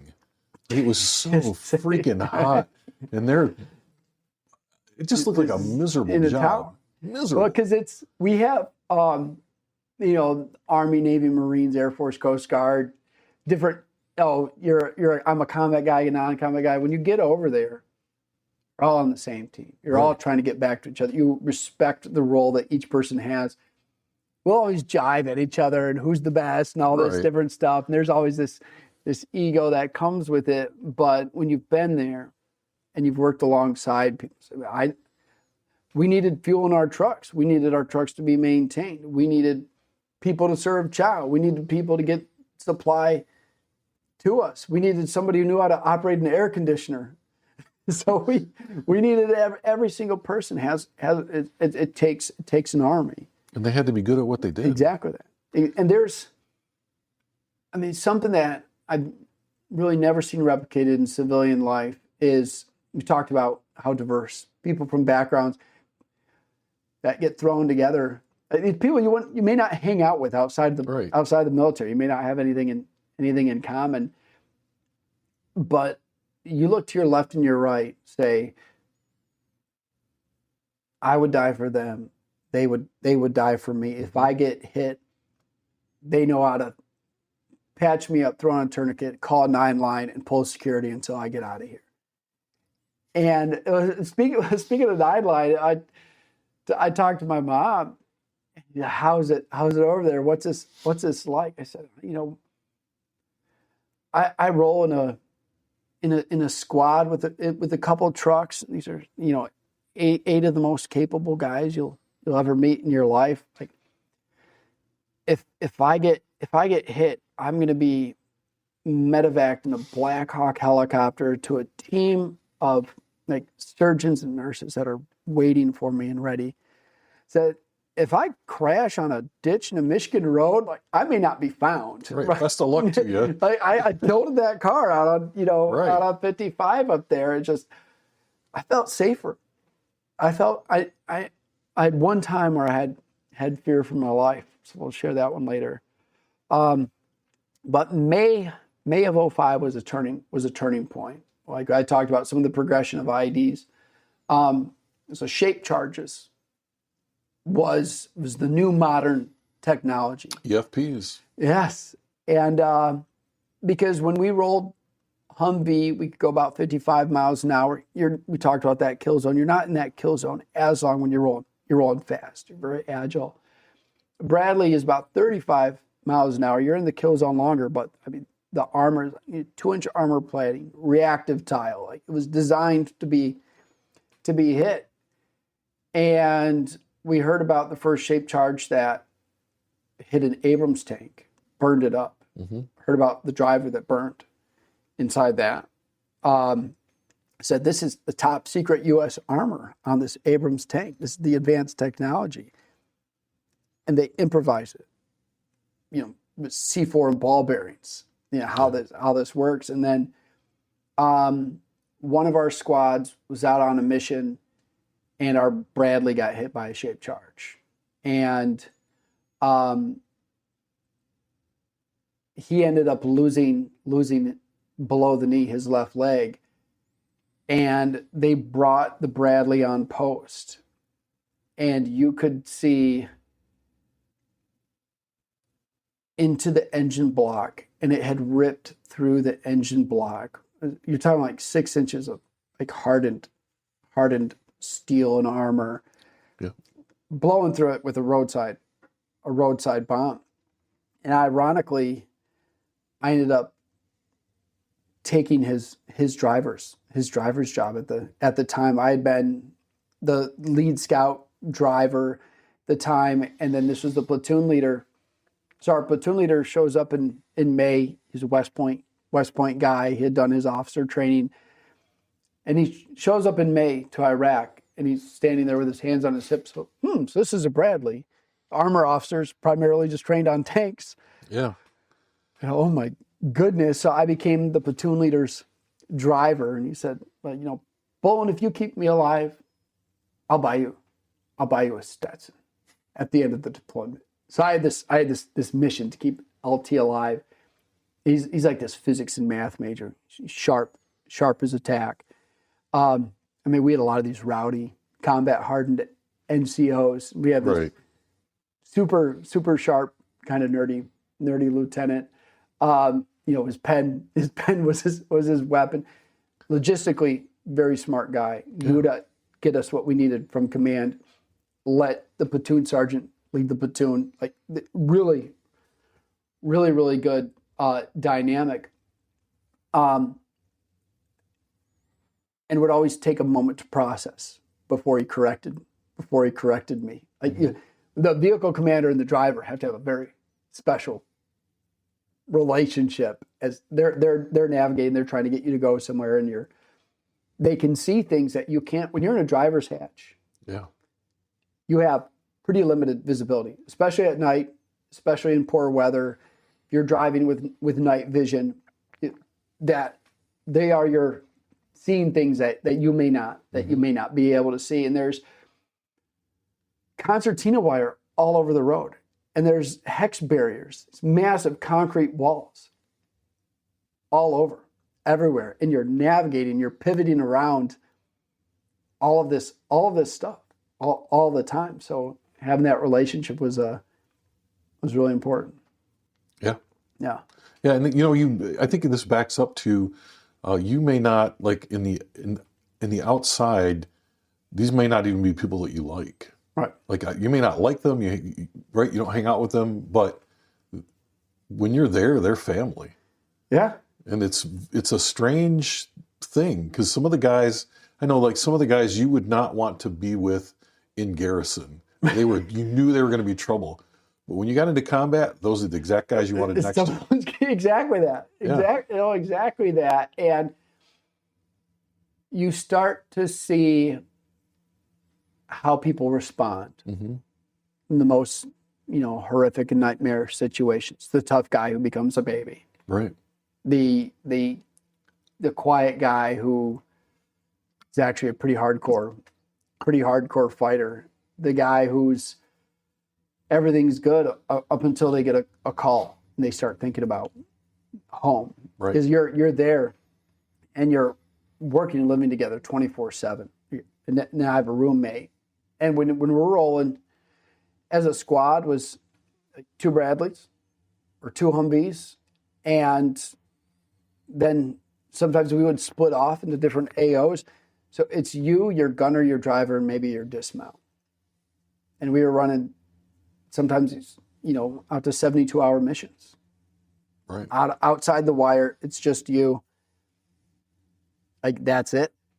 And rotate eating, rotate sleeping, rotate guard, essentially, because when you're outside the wire, like you're tuned in, and we had different music, and everyone has different stories and all this stuff, and people, and everyone's there processing, being away, and hearing stories, and it could be me, it wasn't me, it was them. This is what's happening. Here's what's going on at home, and a lot of us is, here's what we did in high school, or different stuff. Here's what's going on at home. What do you want to do when you get out? Yeah. Whatever else. Hey, what are you reading in that magazine? And the whole time you're scanning. The whole time you're looking. The whole time you're listening to the radio, and you have this. A lot of multitasking going on, actually. Very much so. After we were in that neighborhood the first 5 or 6 months, we ended up handing off that neighborhood and then going down to an area called Salman Pak. This is where this Mahdi militia was. And we There's an Iraqi police station. So we were running missions with the Iraqi police. Like a lot of the missions that we're running, we would do presence patrols, which is just driving and showing we're here. Right. We saw a lot of car bombs and IEDs. Like people weren't doing force on force with us. You probably weren't going to win, force on force against the Americans and with their equipment and their trucks and all their different stuff. And so we started running missions with the Iraqi army, the Iraqi police. So we'd stay with the Iraqi police, and we were doing raids, and we were getting information from informants, essentially. Hey, we've seen this here. We've seen this here. Like that counterinsurgency, like winning hearts and minds, is we needed to build trust within the community. Try to find out, hey, this person's an outsider, and the community knew somebody was an outsider. And there's clans and tribes and all this different sects and all these different groups, and you could tell if somebody was outside, not from the community. And we had an interpreter that was communicating with folks, and we had informants were pulling some of them out of the river. Like they found out you're working with the Americans. Yeah. Like the Iraqi police did a recruiting thing. They had 100 guys lining up. They had a target on their back. They were considered, if you're working with the Americans, you're part of it. So it's anybody that was supporting us. But we do raids, and we were finding caches. We did a mission rounding up like every military age male in an area and detaining them, asking them questions, and then running a humanitarian field medical. And some of these people had no access to medical care at all. And it's these relationships and what's happening there. So we would rotate a week at Ras Tamaya to rest and refit and run squadron missions wherever in Baghdad. We'd rotate for a week at the Iraqi police station. And then we took over this area called Pontoon Bridge. We took over a house. There's an area on the river. There was a crossing, and people were coming from the south and getting access to Baghdad.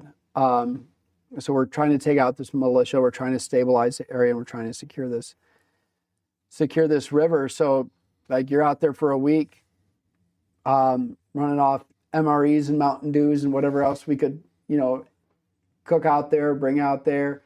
A week without a shower. Yeah. A week of going to the bathroom in a porta-john. And when it's hot, like it talked at like a blow dryer in a sauna. Yeah. It's hot, it's humid, you are soaked to the bone the second you step outside.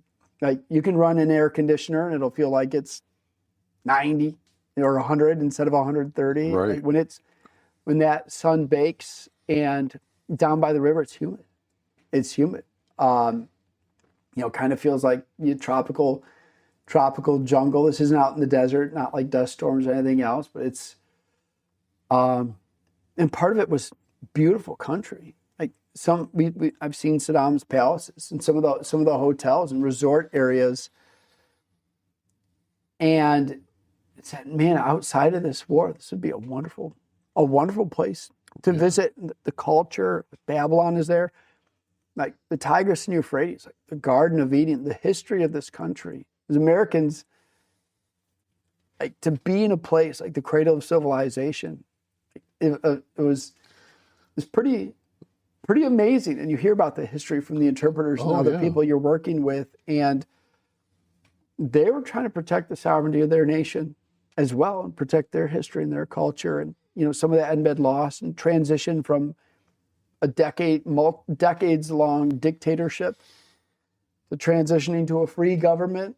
And so you're a part of something that's right. That feels pretty cool. Yeah.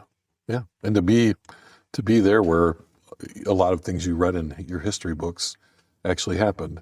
Absolutely. Right? Yeah. The things you read in the Bible. Yeah. Happened. It actually happened. Yeah, right? Exactly. You're walking those paths. Yeah. So it's like a dichotomy, right? You're there You're a military presence. You're fighting a war, but you're also trying to respect the culture. You're trying to take care of the people who aren't trying to kill you. Right. But you don't know who they are or who they aren't. Yes.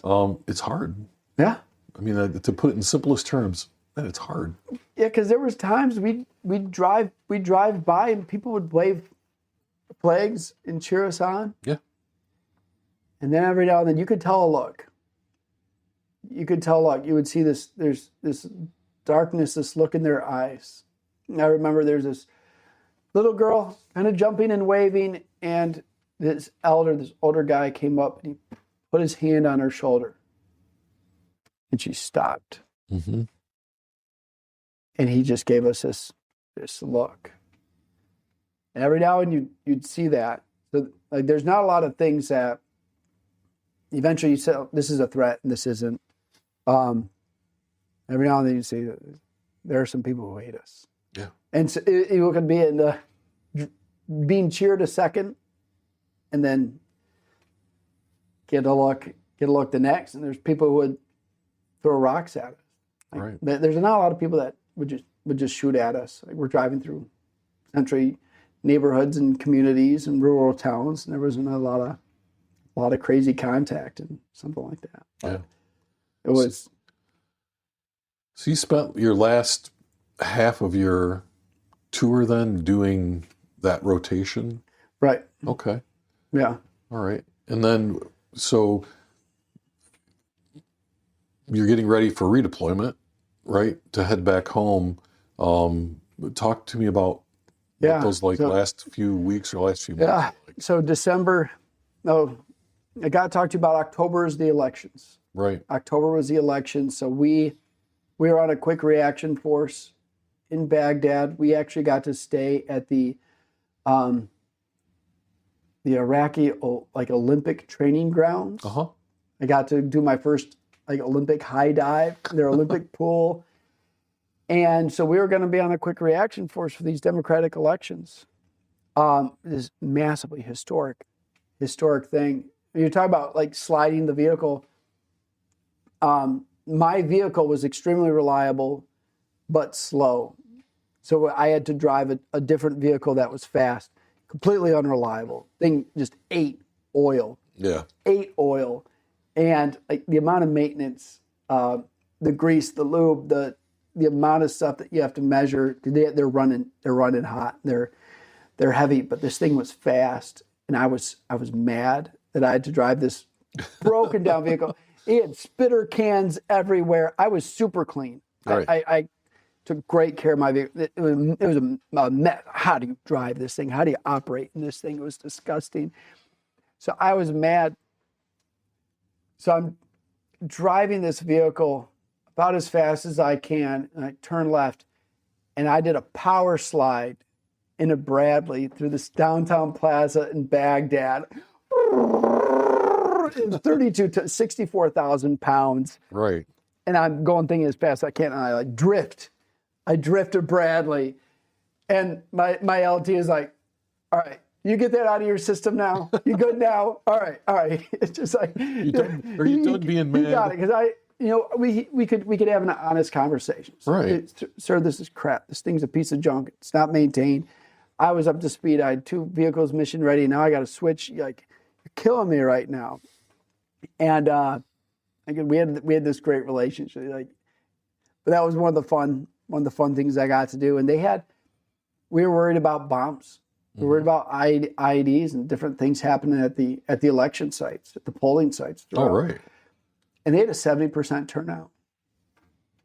More turnout than any American election I've ever seen. It was complex.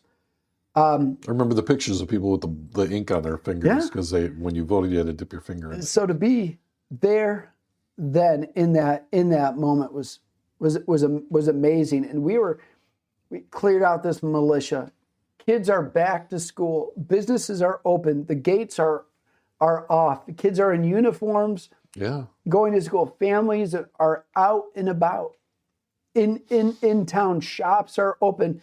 You are seeing this war-torn place come back to life in the sense of a sense of normalcy start to happen here, and people are having tea outside, and shops are open, and we got to eat some of this Iraqi food, like lamb and rice and this chicken and this bread. It's pretty amazing. And saying, man, at this rate, this war is going to be over in the next couple of years. That's what we've stabilized this place. It went from like bodies in the streets to we're kind of like a thriving community.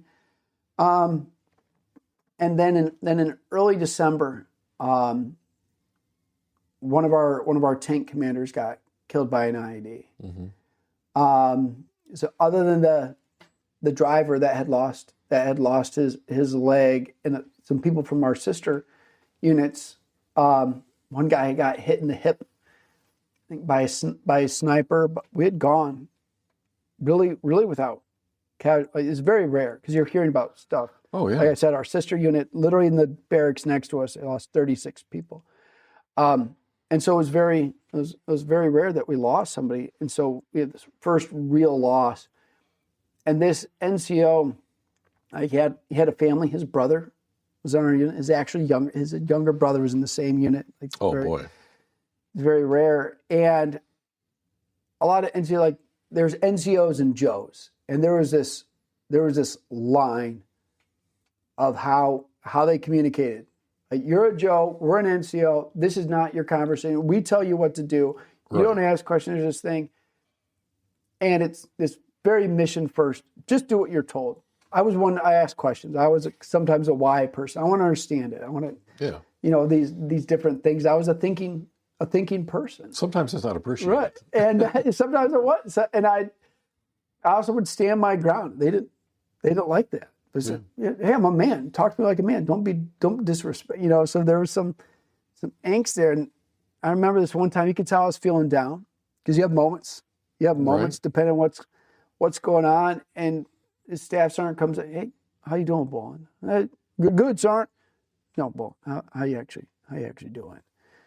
And told him what was going on, like that kind of guy. Mm-hmm. And like there's jerks. We had some jerks. Like real jerks. And this was a great guy, and he lost his life. Like I think we had redeployment orders. It's like early mid-December. Yeah, you were close. We were real close. And so these tankers, tough guys, real tough guys, don't show a whole lot. And seeing men bawling, seeing men broken in tears and red face. When we did this, on base memorial, and we're so close. And like most of us don't cry unless you see another man cry. Right. It's the one thing. All men boom. It just, there's a thing. It breaks. Like that pain. Yeah. That pain is hitting deep. And at the same time, there's this, we're not home yet. Reminder. Yeah. Moment. Do not ever take your foot off the gas. And not that it did. Not that anything had happened like an oversight. Just a reminder. It is still on. Every last mission. I don't care if you can count them on a hand. Every second you need to be tuned in. So we get to Christmas Day. I think we're within a week or two. We didn't have a mission set on Christmas Day. Like the right seat ride transition starting to happen. The new unit was starting to show up. Yeah. Our tempo was slowing pace a little bit. Didn't have a mission on Christmas Day. They were supposed to serve steak and lobster in the chow hall. You're going to have a real meal. You'll be able to call family. Get woken up very early on Christmas Day. Somebody from our unit got killed that overnight. And so they put on a combo blackout. Nobody could call home. Nobody could email because this guy's family was going to be notified. Right. And they had to be notified first. We're 2 weeks out. And Christmas morning, this family's going to find out that their son got killed. And his IED hit a Humvee rollover type situation. Just the most devastating most devastating thing. So we're there, and they're like, it looks like a mission is gonna come down. So we had this hot list of cars and terrorists that we were always looking out for. Did you always have that blue Opal? There's always a blue Opal.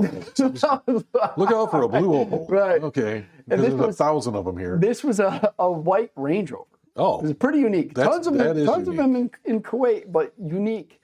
So we get a mission. We're going to go out and try to find this hot car.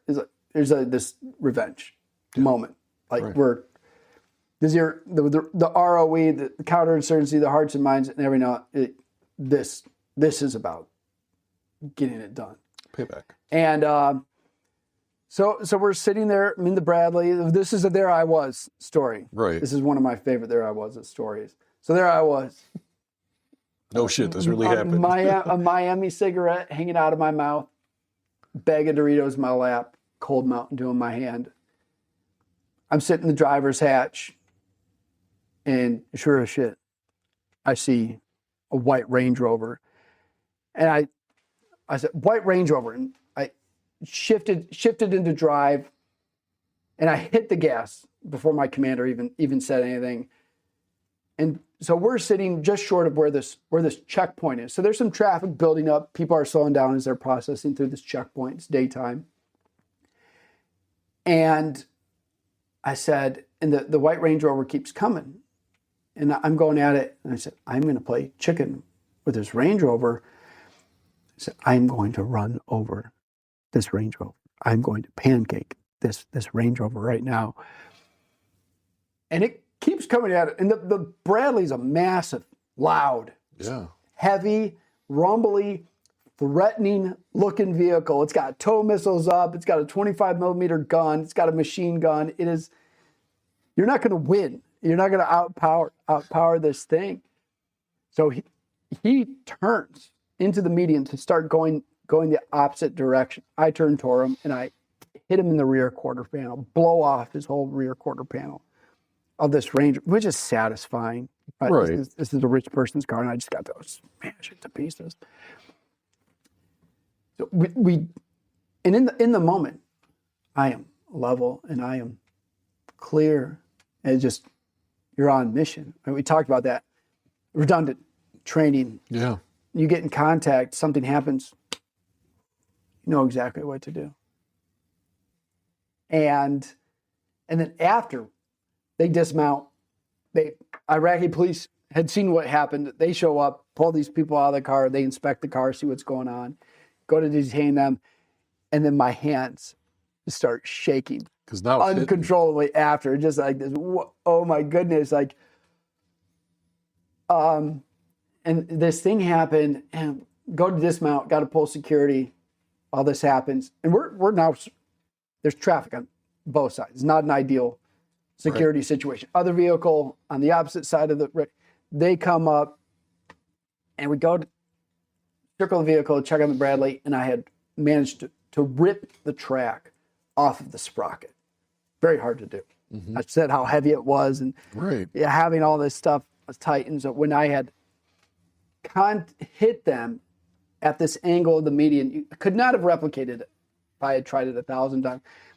Bent up. So literally had to get we tried to break and reset track back onto the sprocket. Like there's these teeth and they have to sit in alignment for it to work. Could not get it to reset. Could not get it to align.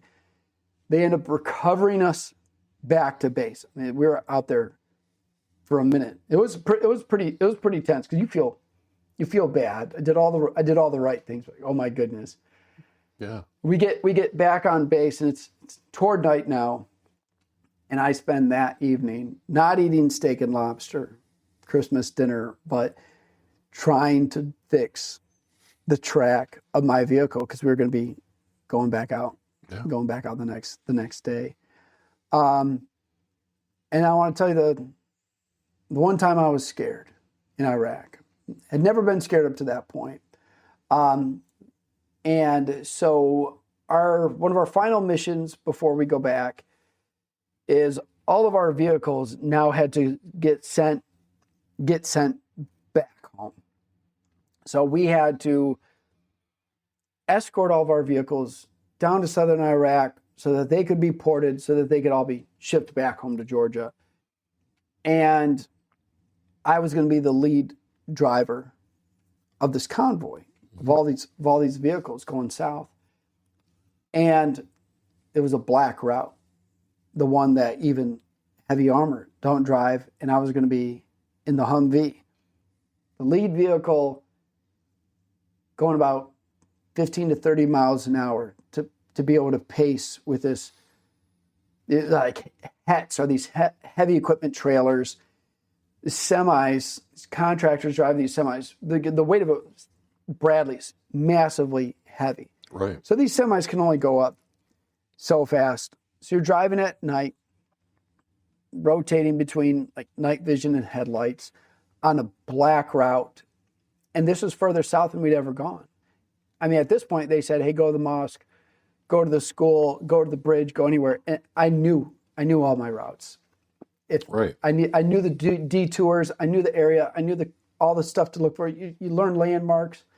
I knew it all. So I'm driving a black route on a route I've never seen before at night, and it's far. And we're that close. It's just, my lieutenant was like, combat risk management is a very unique aspect. You cannot mitigate and minimize every single risk. Right. But you can choose smart risks. Prep as much as you can to be ready for whatever. And this is nuts. We're taking this route. We need to go now. Here's what's going. Here's where we're at. And so I drove this route. We had about halfway in, we had about very light contact, just AK-47s from a field. Pushed through it, nothing major. We get to base. It's national championship between USC and Texas. I was not a fan of USC. They had beat Michigan.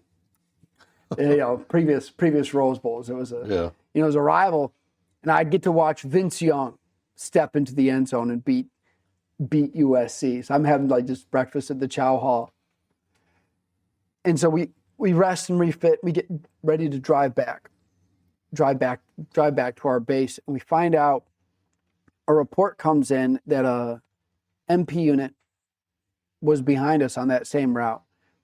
That same point where we had contact, those AKs fired at us, the MPs stopped their convoy, dismounted, went into the field, were ambushed, and had a mass casualty, lost like 30 people, almost an entire platoon. Mm-hmm. Got wiped out. So you hear these stories. We were right. We were just right there. That happened to them. And this stuff happened all the time. Yeah. We ran out. We had nothing. They go out. Something happens. All this stuff. I ended up driving that southern mission like 2 or 3 times to get all our equipment down, and then got back. Yeah. Yeah. What was it like for you stepping off the battlefield onto a plane and knowing that you're headed home? Like, how was that feeling? It's a good question. That's a good question. How do you define that?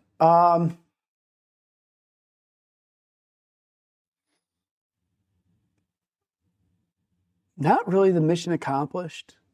Like you're just transitioning, you're just handing over. Right. Not real. There's no beginning and no end, right? Not real closure. Exactly that. Yeah. Exactly that. Losing Sergeant Mitchell was tough. Mm-hmm.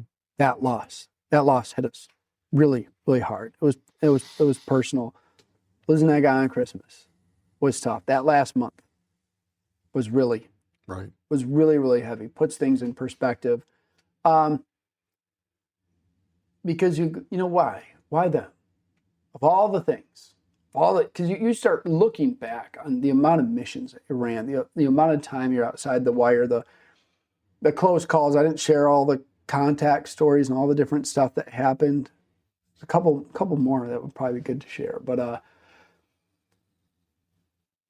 that, it just, man, that sits with you. That sits with you pretty heavy. And there's this other time just like, I went ready to go. I committed then to surrender to God's will. I don't know what's going to happen. Right. And now I prepared for the worst and I came home alive and unscathed. I was ready to die. I was worried about getting injured or disabled or something happening. And you hear about, you see guys in Kuwait from other units recovering, doing all this different stuff. Like, yeah, stories. Oh man, that guy got hit. That guy got hit by a sniper. Oh, this guy was in a fire. This guy got shrapnel in his face. This guy lost a leg. This guy can't walk. All the stuff. Man, they're going back. So you have this massive sense of gratitude, and you also have this sense of like, world's kind of weird. World's kind of weird. Feels random. Random. Yeah. And you have this. My faith was important to me. I said, man, God, you must have some purpose. There must be something that you spared me for. You gave me a guardian angel because there were some close calls. And you see your body is fine, but mentally, they did mental health checks on our unit right toward the end, and they did one of the 4 platoons, and they all failed. So they said, I don't think we need to test anybody. I think this is a pretty good sample. You were talking about what our normal was. Yeah. We're not great. Yeah, you kind of all are actually like these. And I had that 2-year contract. I'd been stop lost when I was in Iraq. Right. Ironically, tried to re-enlist. I tried to re-enlist when I was in Iraq. And the war was going to continue. The surge was now essentially in effect. Right. Is whatever happened between 05 and 06, it was going to need more. We had not stabilized things to move toward closure. They were bringing more people, longer rotations, more guard, more reserve, less time to refit, more time downrange. It was a big shift shift in the war, the surge. And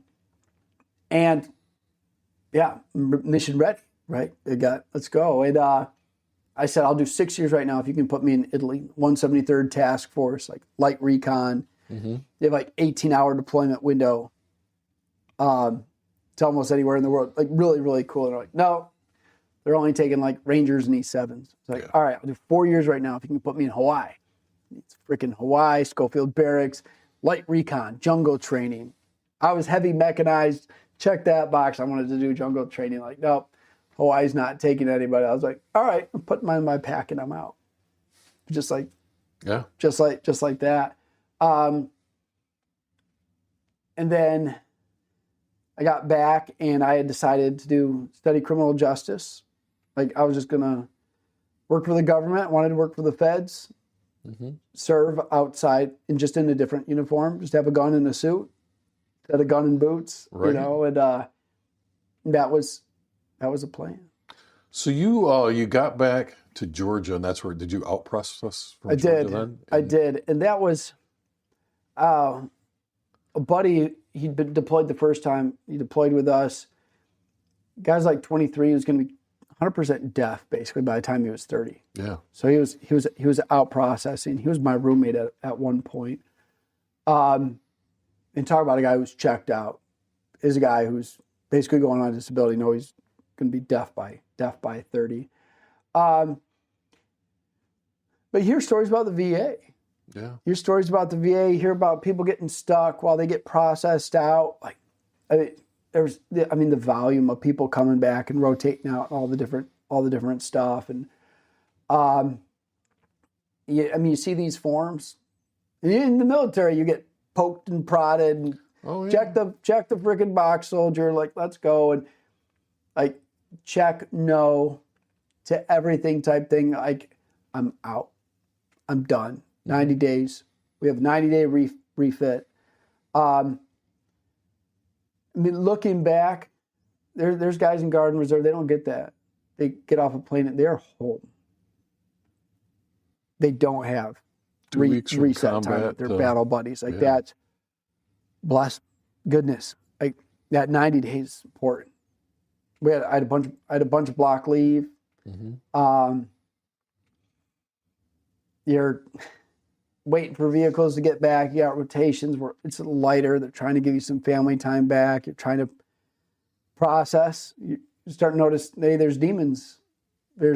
I'm not at threaten anymore, but sometimes your sleep or trigger moments, different stuff. Your buddies are there. You're all processing it at different paces. I mean, guys, the amount of divorces that happen during deployment, the amount of affairs that happen during deployment, the relationships that crack under pressure. It's a lot of pressure. A lot of pressure on a family. There's no glory. There's really no, there's no welcome home parade. There's no job well done. There's no huge mission accomplished. There's no we got all these medals, whatever. Like I did some things. I got a couple ARCOMs, got a combat action badge. It was pretty low key stuff. We had a ball. We had gotten our spurs, and my LT got me a Stetson. Yeah, I want to make sure you got your Stetson. That was the question. One of the most special things in my life was that he, to be a Joe and to get something from an officer and getting him through, and he was a leader I deeply admired. Somebody I wanted to emulate. Somebody who did it right. Yeah. So I got engaged when I got back. So you came back to Michigan? Yeah, I did. I got a few weeks later after we got back. I got some block leave, and I had looked at a road trip across the country. That was one of the things I was going to do. I planned the whole thing: Michigan to Chicago, to Mount Rushmore, up to the north in Oregon, the Northwest. I'd never been in the Pacific Northwest. Down, I had this whole thing planned. 1969 Chevelle 454 was my dream car. They had those in Georgia. I was going to buy my car, and I was going to take that spring and summer, and I was going to live free. That was the plan. And I thought about driving that car and looking over to an empty passenger seat. I said, I want to share my life with somebody. I don't want to live my life alone. If there's one thing I know, it's I don't want to be alone. I got engaged to that same girl that I called. Amanda, I think is her name. Yeah, that I had prank called. Yeah. Prank called then, and we set a wedding date. For June. I got accepted into that college. They had a great veterans program. Really good veterans team over there. Criminal justice program. We had a really good path to what I wanted to do. I had a plan. It's important. We always talk about got to have a plan. Yeah. I don't care if you get out, stay in. What are you going to do? Got to have a plan. Right. What are you going to do? You're not going to just figure it out. Got to have a plan. We can help you make a plan. The Army can help you make a plan, like whatever it is. I had a plan. And looking back, I wouldn't have done well alone. Having somebody to share life with, somebody with a good family, a good faith foundation. That was good. Those are big things. Yeah. And where'd you guys settle then? Well, I went to college at Ferris, so we were in married housing. Okay. It's weird being a married freshman combat vet.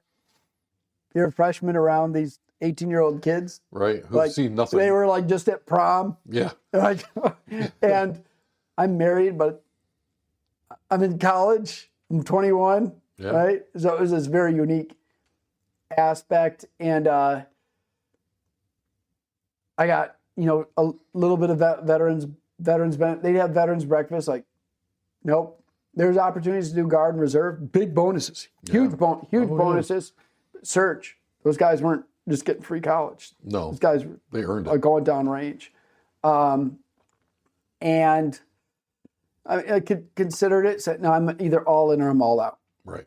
And I didn't go to VA. I didn't go to veteran stuff. I didn't get involved in VFW. Said, no, I'm in college. I'm married. I'm back. and essentially buried it. That was a season of my life. I don't really want to think about it. I mean, I was an absolutely different person than I was the 19-year-old kid versus this kid. Yeah. This man who's seen war now. It's just this different thing. And then it's just what processing after looks like in this. I don't know what your plan is, God, for my life, but I know you got a plan. I'm going to try to figure out what that is, or see what that looks like, or try to surrender to it. And I became a goal-oriented, ambitious, sharp, high-performing soldier. Mm-hmm. I was that casual 17-year-old, not taking anything too serious. I was tuned in. I did really, really well. Mm-hmm. The NCOs recognized it. My officers recognized it. I had opportunities in the military. And so I went from this lighthearted, casual guy to very focused. Yeah. Very disciplined. I did my studies. I did the right things. I worked really, really, really hard. And I had goals. I was going to make it happen. I was going to go chase life. So you get to Ferris, you're going through college. Did you graduate Ferris then? Yeah, graduated Ferris, criminal justice, did a cool ATF at the internship. Mm-hmm. Ended up getting a job in market crash in the middle of that. Yeah, so like 07, 08, 2009. Yeah. Like our own professors are like, you guys realize there's no jobs. Like you're going into debt for nothing. It was thanks. Yeah, like real estate was bottom out. People were losing their houses. Yeah, Michigan was number 1 or number 2 in unemployment, obesity, and crime at the time. It was a great place to live. sounds like a recruiting process to bring people to Michigan. So we moved to Illinois. I got a job doing background investigations for the government. And ironically, a couple of years later, went back in the Army. Second time. Yeah. Yeah.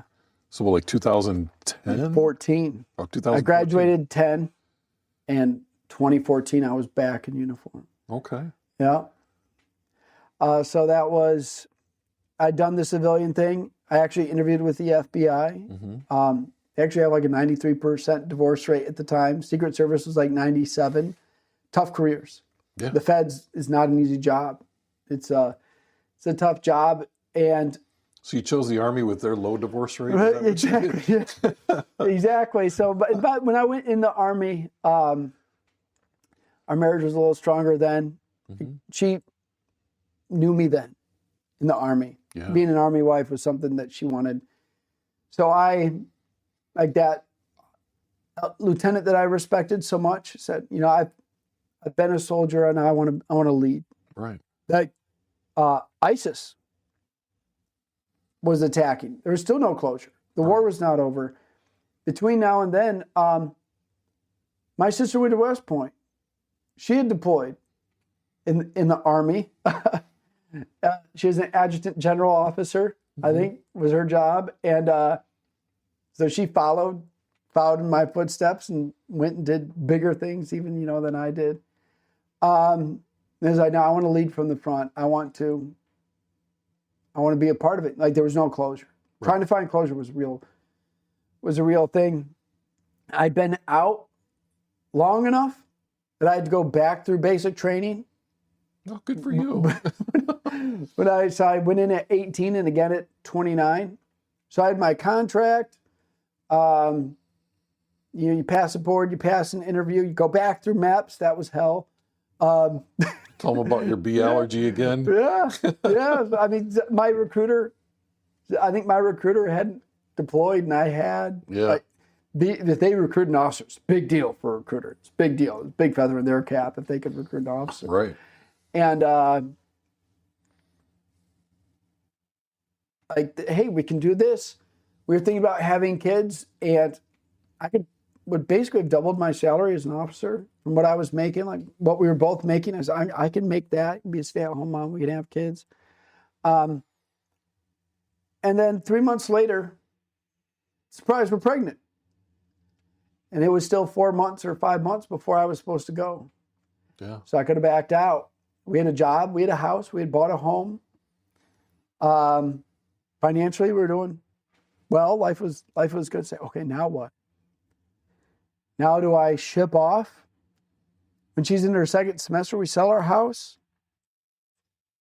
Do we do all this? It's not just her now. Right. It's her pregnant. And I remember seeing the dads in the military. Like, what all does this look like? And is this something we really want? And we'd committed to it. So went back through basic, had to do the full basic all over again. One of the coolest stories was that basic.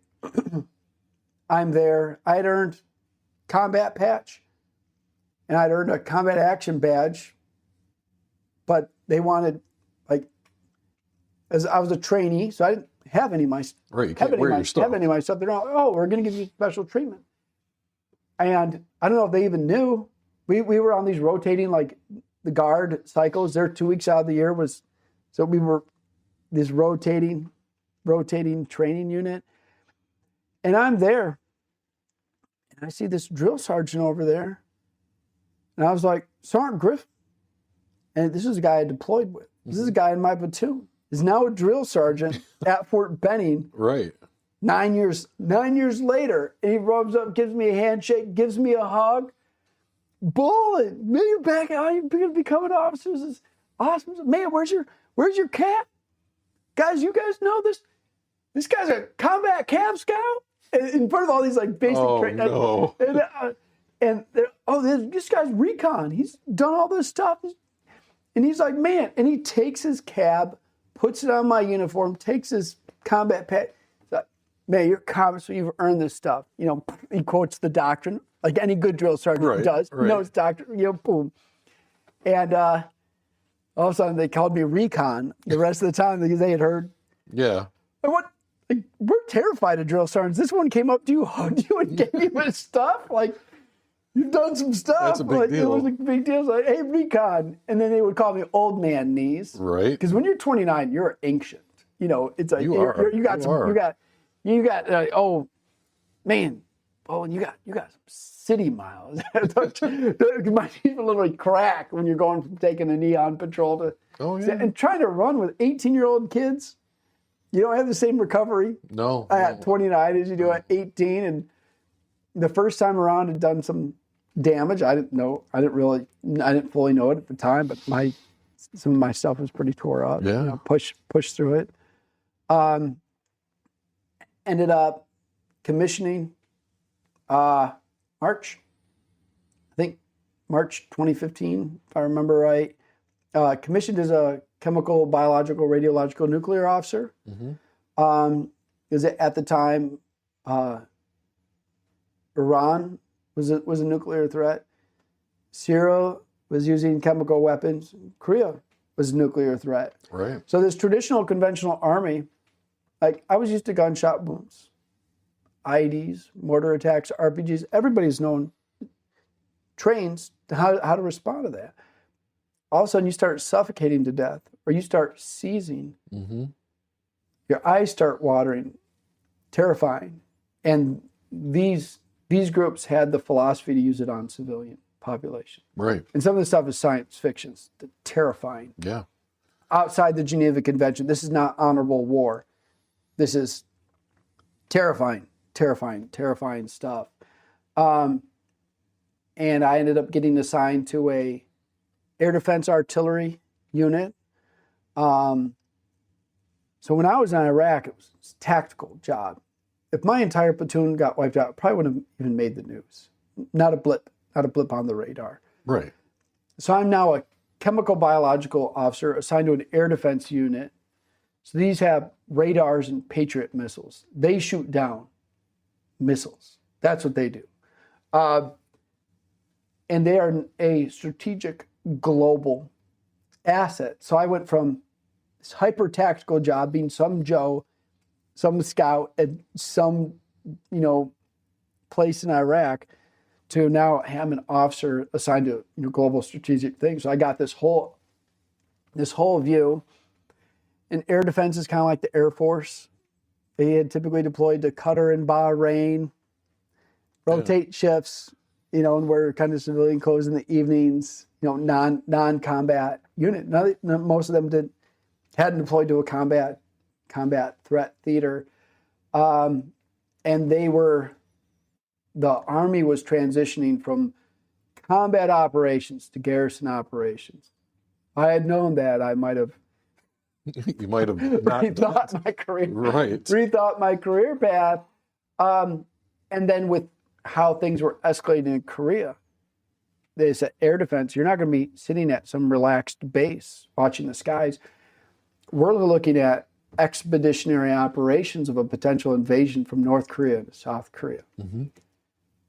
And so when you have combat experience and you've run those expeditionary operations, you're living at some house without a shower or running water for a week at a time and doing all this different stuff.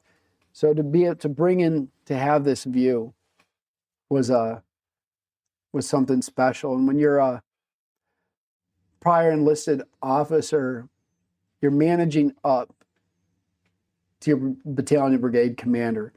And at the same time, you understand how Joe is affected at the end of the day. Do the soldiers and families understand what's going on?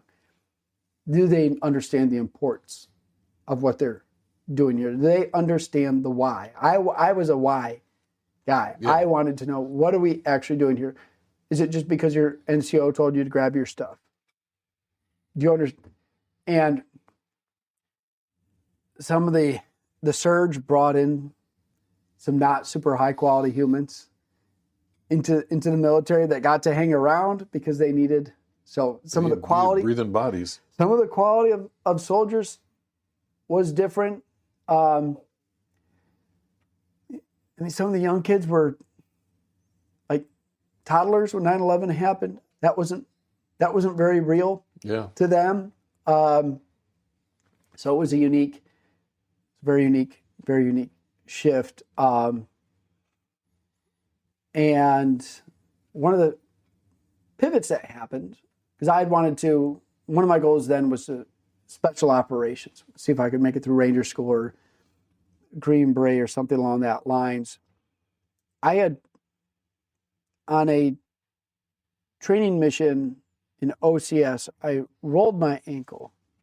And I'd rolled my ankle before. I have high arches. I roll my ankles. And thought it was a sprain. Went to Officer Bullock. Got through training. They said, you might get recycled, or they might kick you out of the Army and not even commission you if you're hurt before you even before you even get to your unit. Like they're probably gonna med board you. They're probably gonna med board you out. So just wait till you get to. I was assigned to Fort Bliss, Texas. Wait till you get to Bliss and talk with the team there. They looked at my foot. They're like, yeah, it looks like you have a 60% tear in your foot. But you can still pass a PT test. You're still deployable. And I said, well, I have a year before we deploy. Why don't we do the surgery, get it right? I said, I can't pass like any kind of special operation schools if you're not at 100%. Like those schools break you anyway. Right. I can't go in with this tear. And they said, no, it's too risky. They're like, here's the deal. Like, if you roll your ankle one more time, it could completely tear and we'd have to med board you. I was like, oh. Like, well, what do I do? They're like, it's not going to be that. And so I was at the unit for maybe 6 months at this point. I took my GMAT and I started a master's in finance. Mm-hmm. And then I became the XO for our unit. So I was simultaneously had like 3 staff officer jobs, was the XO for a unit. Battalion, the battery commander had back surgery, so I was acting commander for about 60 or 90 days while doing a full-time 5-week intensive master's in finance program. Yeah. My wife had a miscarriage. Oh. All that was happening. Wow. Happening simultaneously. A lot of life. So I ended up taking a step back, and And it's because wasn't the 19-year-old kid alone with nothing to lose. This was, Right. You're seeing it. Hey, hon, I'm going to be home late for dinner. At one point she said, Ben, stop calling to apologize. Don't tell me you're sorry. This is just normal. Now, this is what happens to families, right? Mm-hmm. And we were just garrison. But I tell you, people said, hey, pre-deployment, we were on QRF to go to Korea too, rotating through. They said, pre-deployment is literally worse because your training tempo. Yeah, they're always gone. And it was rotating from the field, and then we had commanders audits. All of these garrison level staff programs that they said, who cares? As long as we can get downrange, they cared. Yeah, all of a And sudden it was important. some colonel trying to check a box, some battalion commander trying to check a box of whatever else and trying to manage up and show that they were the most high-speed unit with the best digital training program and logistics maintenance program in the whole bag. And so it was literally building programs from scratch, writing SOPs, reading doctrine, and trying to invent the wheel a lot of times and staffed and all these things. And I was thriving in my career. I could do it all, but it was what I noticed is at the expense of my family. Right. At the expense of my family. I'm not Superman. Something is going to fall off. And then there'd be a DOI and we'd get called in on Saturday to have some safety briefing. It's like, I'm willing to give the Army everything. That's why I signed up. When you commission too, it's like, I'm all it, standards, no compromise, lead from the front. You have all these little mottos. Oh, yeah. It's just drilled into and that I emulated. It became real mottos for my life. Like forward ever, backward never, like which is that mindset. Like there's drilled into you. Like this is how you think, this is how you operate. Now, and it was I can give everything to the Army, they're always going to ask for more. And I'd see these majors on like division staff trying to get some I'm blanking on the word now, trying to get key development time, hoping that they could get a job where they were going to get driven into the ground so that they could have a chance to get promoted. Right. So they needed enlisted bodies and officers. The Army was trimming. There's nothing like having 12, 14, or 16 years in and being told, here's the door. Right. So it was, and you don't go to the duty station you want. You go where there's an opportunity to get command or to get development time. Mm-hmm. And so how do you manage your career and family, and you're moving schools, your PCS, and and eventually it was, this is not, thought about legacy ever since my dad had passed, and now it's, this is not the legacy I want for my family. We made the best of it. My wife really did. We loved being a dad. And not a single day, I loved being a soldier and loved being an officer. But just being in the Army was hard. They made it hard. So when I dropped my packet and decided to, I was a first lieutenant promotable, and checking the captain's box was one of the big things I had wanted to do. So there's this, if I stay in, we would have done a year-long deployment, would have come back, done captain's career course, and then gone to the next duty station, try to get command. So I looked at what the next 2 or 3 years was like. So, is that the life we want? We want 3 more moves in the next 18 months, and then is this what we want to do? And this Masters of Finance. And I was getting on LinkedIn, hearing about other officers transitioning out, career and potential in the whole bag, and was fully in. There's a lot of guys who check out. They get retirement orders, and they drop a packet. They stop showing up. They get sloppy. It's the next guy's problem. Now, I was, until the very last day when I signed out, just fully here, and I'll do interviews in the evenings or weekends or whatever I got to do. I'll do personal resume development, whatever. So that's with my head held high. What year did you get out? 18. 2018. Yeah. All right. So I want to ask you this question then. You talked about like fully engaged till the day you signed out. You know, you left with your head held high, which can be an accomplishment. It's very easy when you know you're done to like divorce it pretty quickly. Can you learn how to play the game? You know how to. Exactly. So I want to ask this: like, what was it like for you? Because this was your second time in uniform, but now you're signing out. This is the last time you were going to put the uniform on. Right. Yeah. How'd that feel?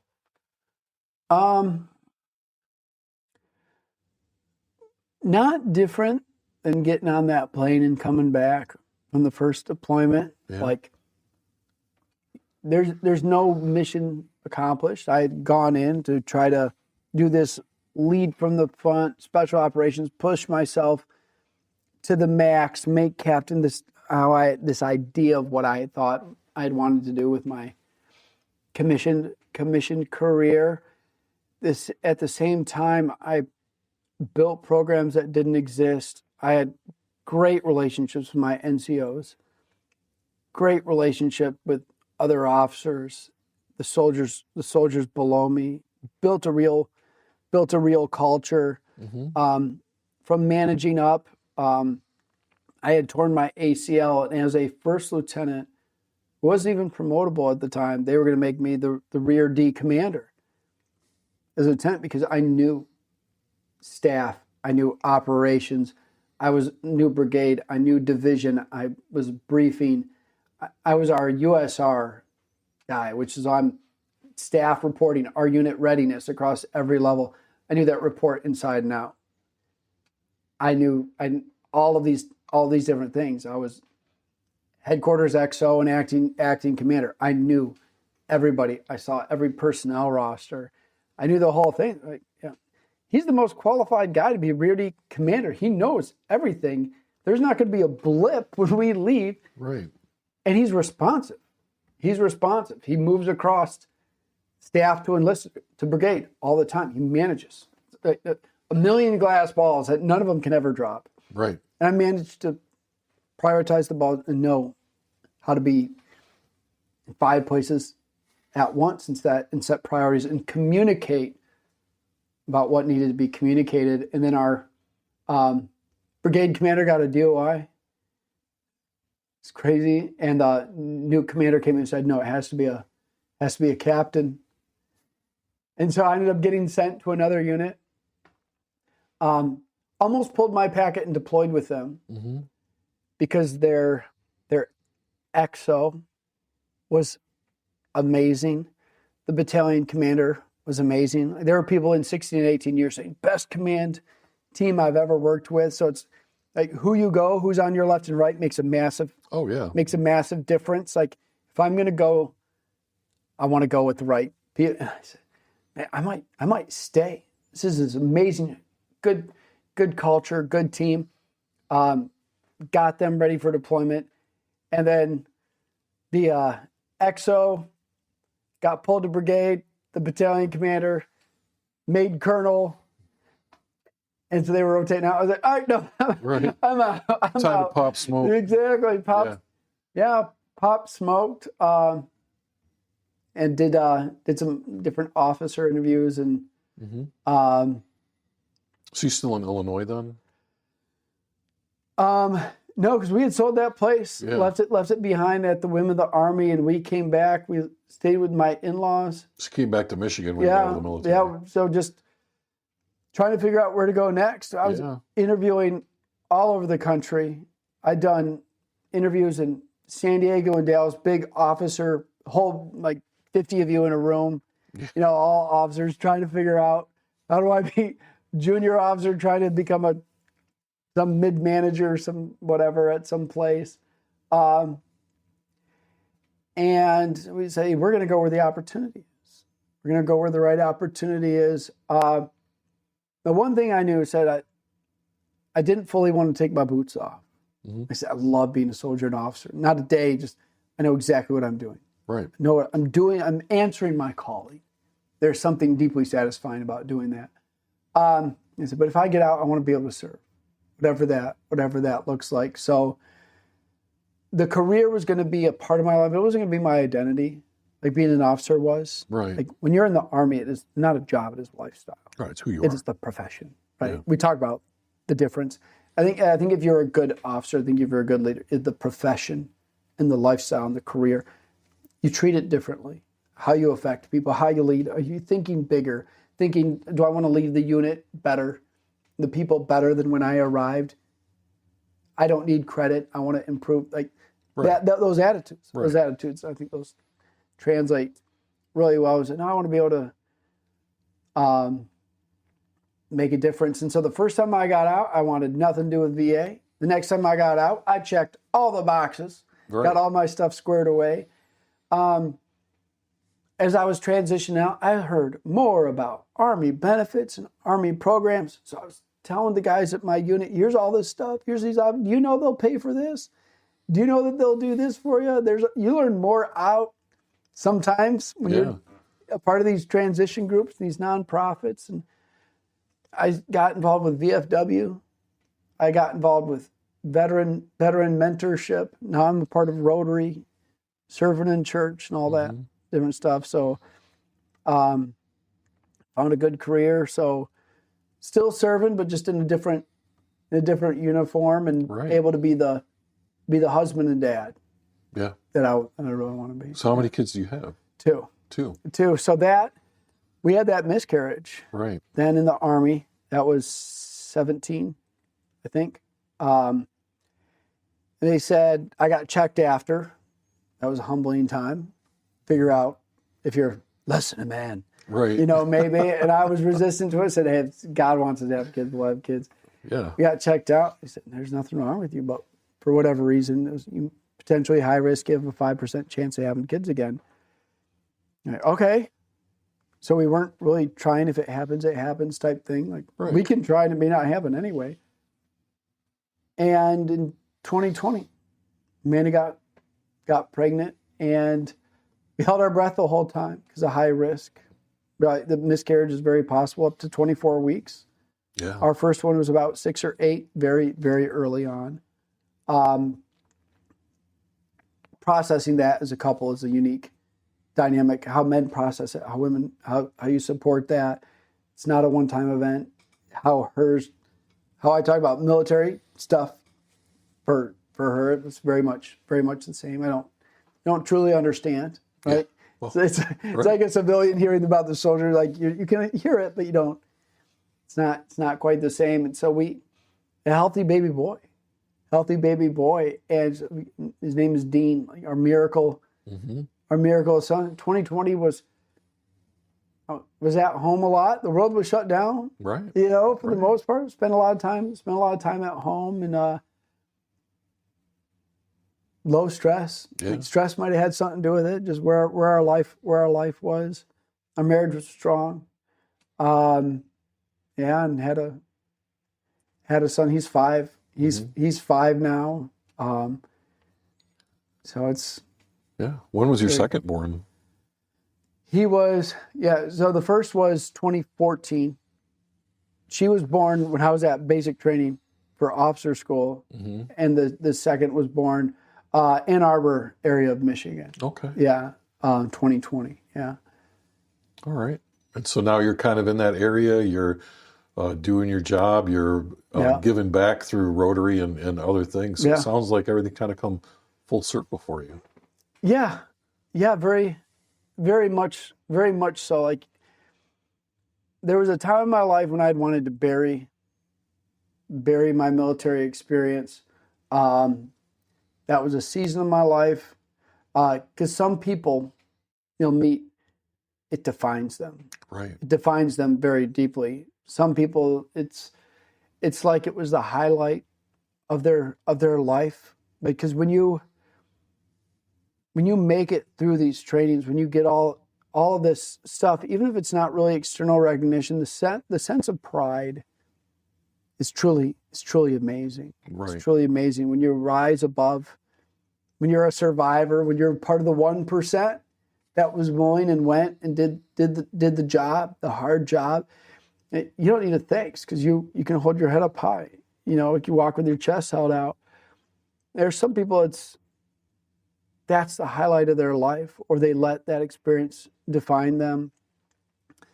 For me, I didn't. It was a launch pad. It was a stepping stone, like onto big things. It is a platform. It gave me this structure, this discipline, and this mindset. So how do I apply that? There was a time I was really chasing, why am I not super rich and super successful in life, going well? I survived that. Why am I struggling with crap now? Like when the economy was crashed and I couldn't get a job. I'm a combat warrior and a college graduate. What do you mean I can't get a job here? Like, are you kidding me? Hire me. Like, it was, Yeah. and some of that, there's maybe some level of endowment, that you'd get at some time. And,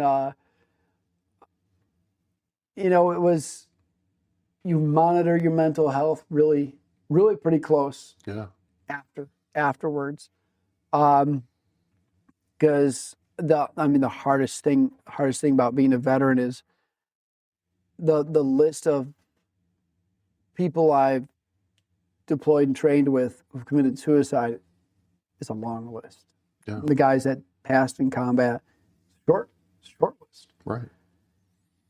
Yeah, we weren't ready. We were ready for war. We weren't ready for people to come home from war. Yeah. I think is really the big thing. Well, we have covered a ton of stuff in the last 3 hours. Yeah. Doesn't even feel like it's been that long. Yeah. But I think kind of as we wrap up our conversation today, some of the things you've started to say, I think is a good point to ask this question. Okay. And that is, 100 years from now, when you and I are not here, and someone is listening to this story, what do you want them to take away from it? Man, that really is a great question.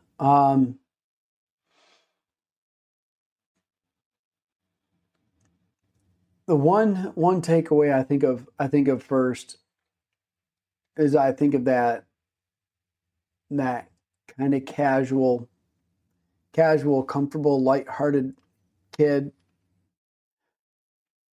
who found his calling and went all into it.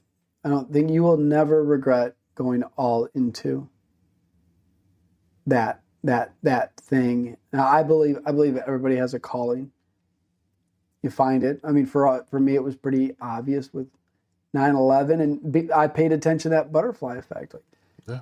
this is not happening on accident. This is happening by design. All the signs are there, and I paid attention to them. The way I met my wife through this random basic training roommate who became my roommate, who happened to answer the phone, who happened to be from Michigan.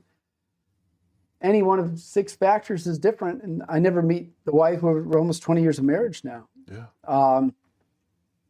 And it's amazing the way I got assigned to this unit or that unit, where I wasn't assigned to the Green Zone unit. I was assigned to the Rustum Maya unit. I happened to be on this route at this time, not this route at this time. The whole thing. I believe people have a calling and purpose. I think calling in life, I believe when you answer that calling, it starts to be a part of your purpose. And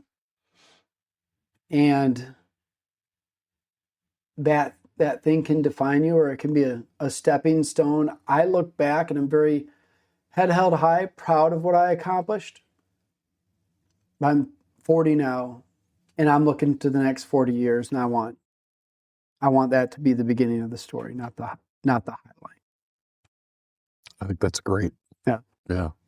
Well, thanks for spending some time with me this morning and this afternoon, Ben. I really appreciate it. For sure, Bill. That's a wrap for this episode of the Veterans Archives podcast. We truly appreciate you taking the time to listen and honor the incredible stories of our nation's heroes. Don't forget, you can catch us every Thursday at 5 p.m. Eastern on Wreaths Across America Radio, or stream past episodes anytime on Buzzsprout, Spotify, Apple Podcasts, and as I've said before, any place you can find a podcast, you can find the Veterans Archives podcast. If you enjoyed this episode, please take a moment to like, subscribe, and share our content on YouTube and Facebook and TikTok and Instagram and across all social media. Every share helps us reach more people and preserve more stories.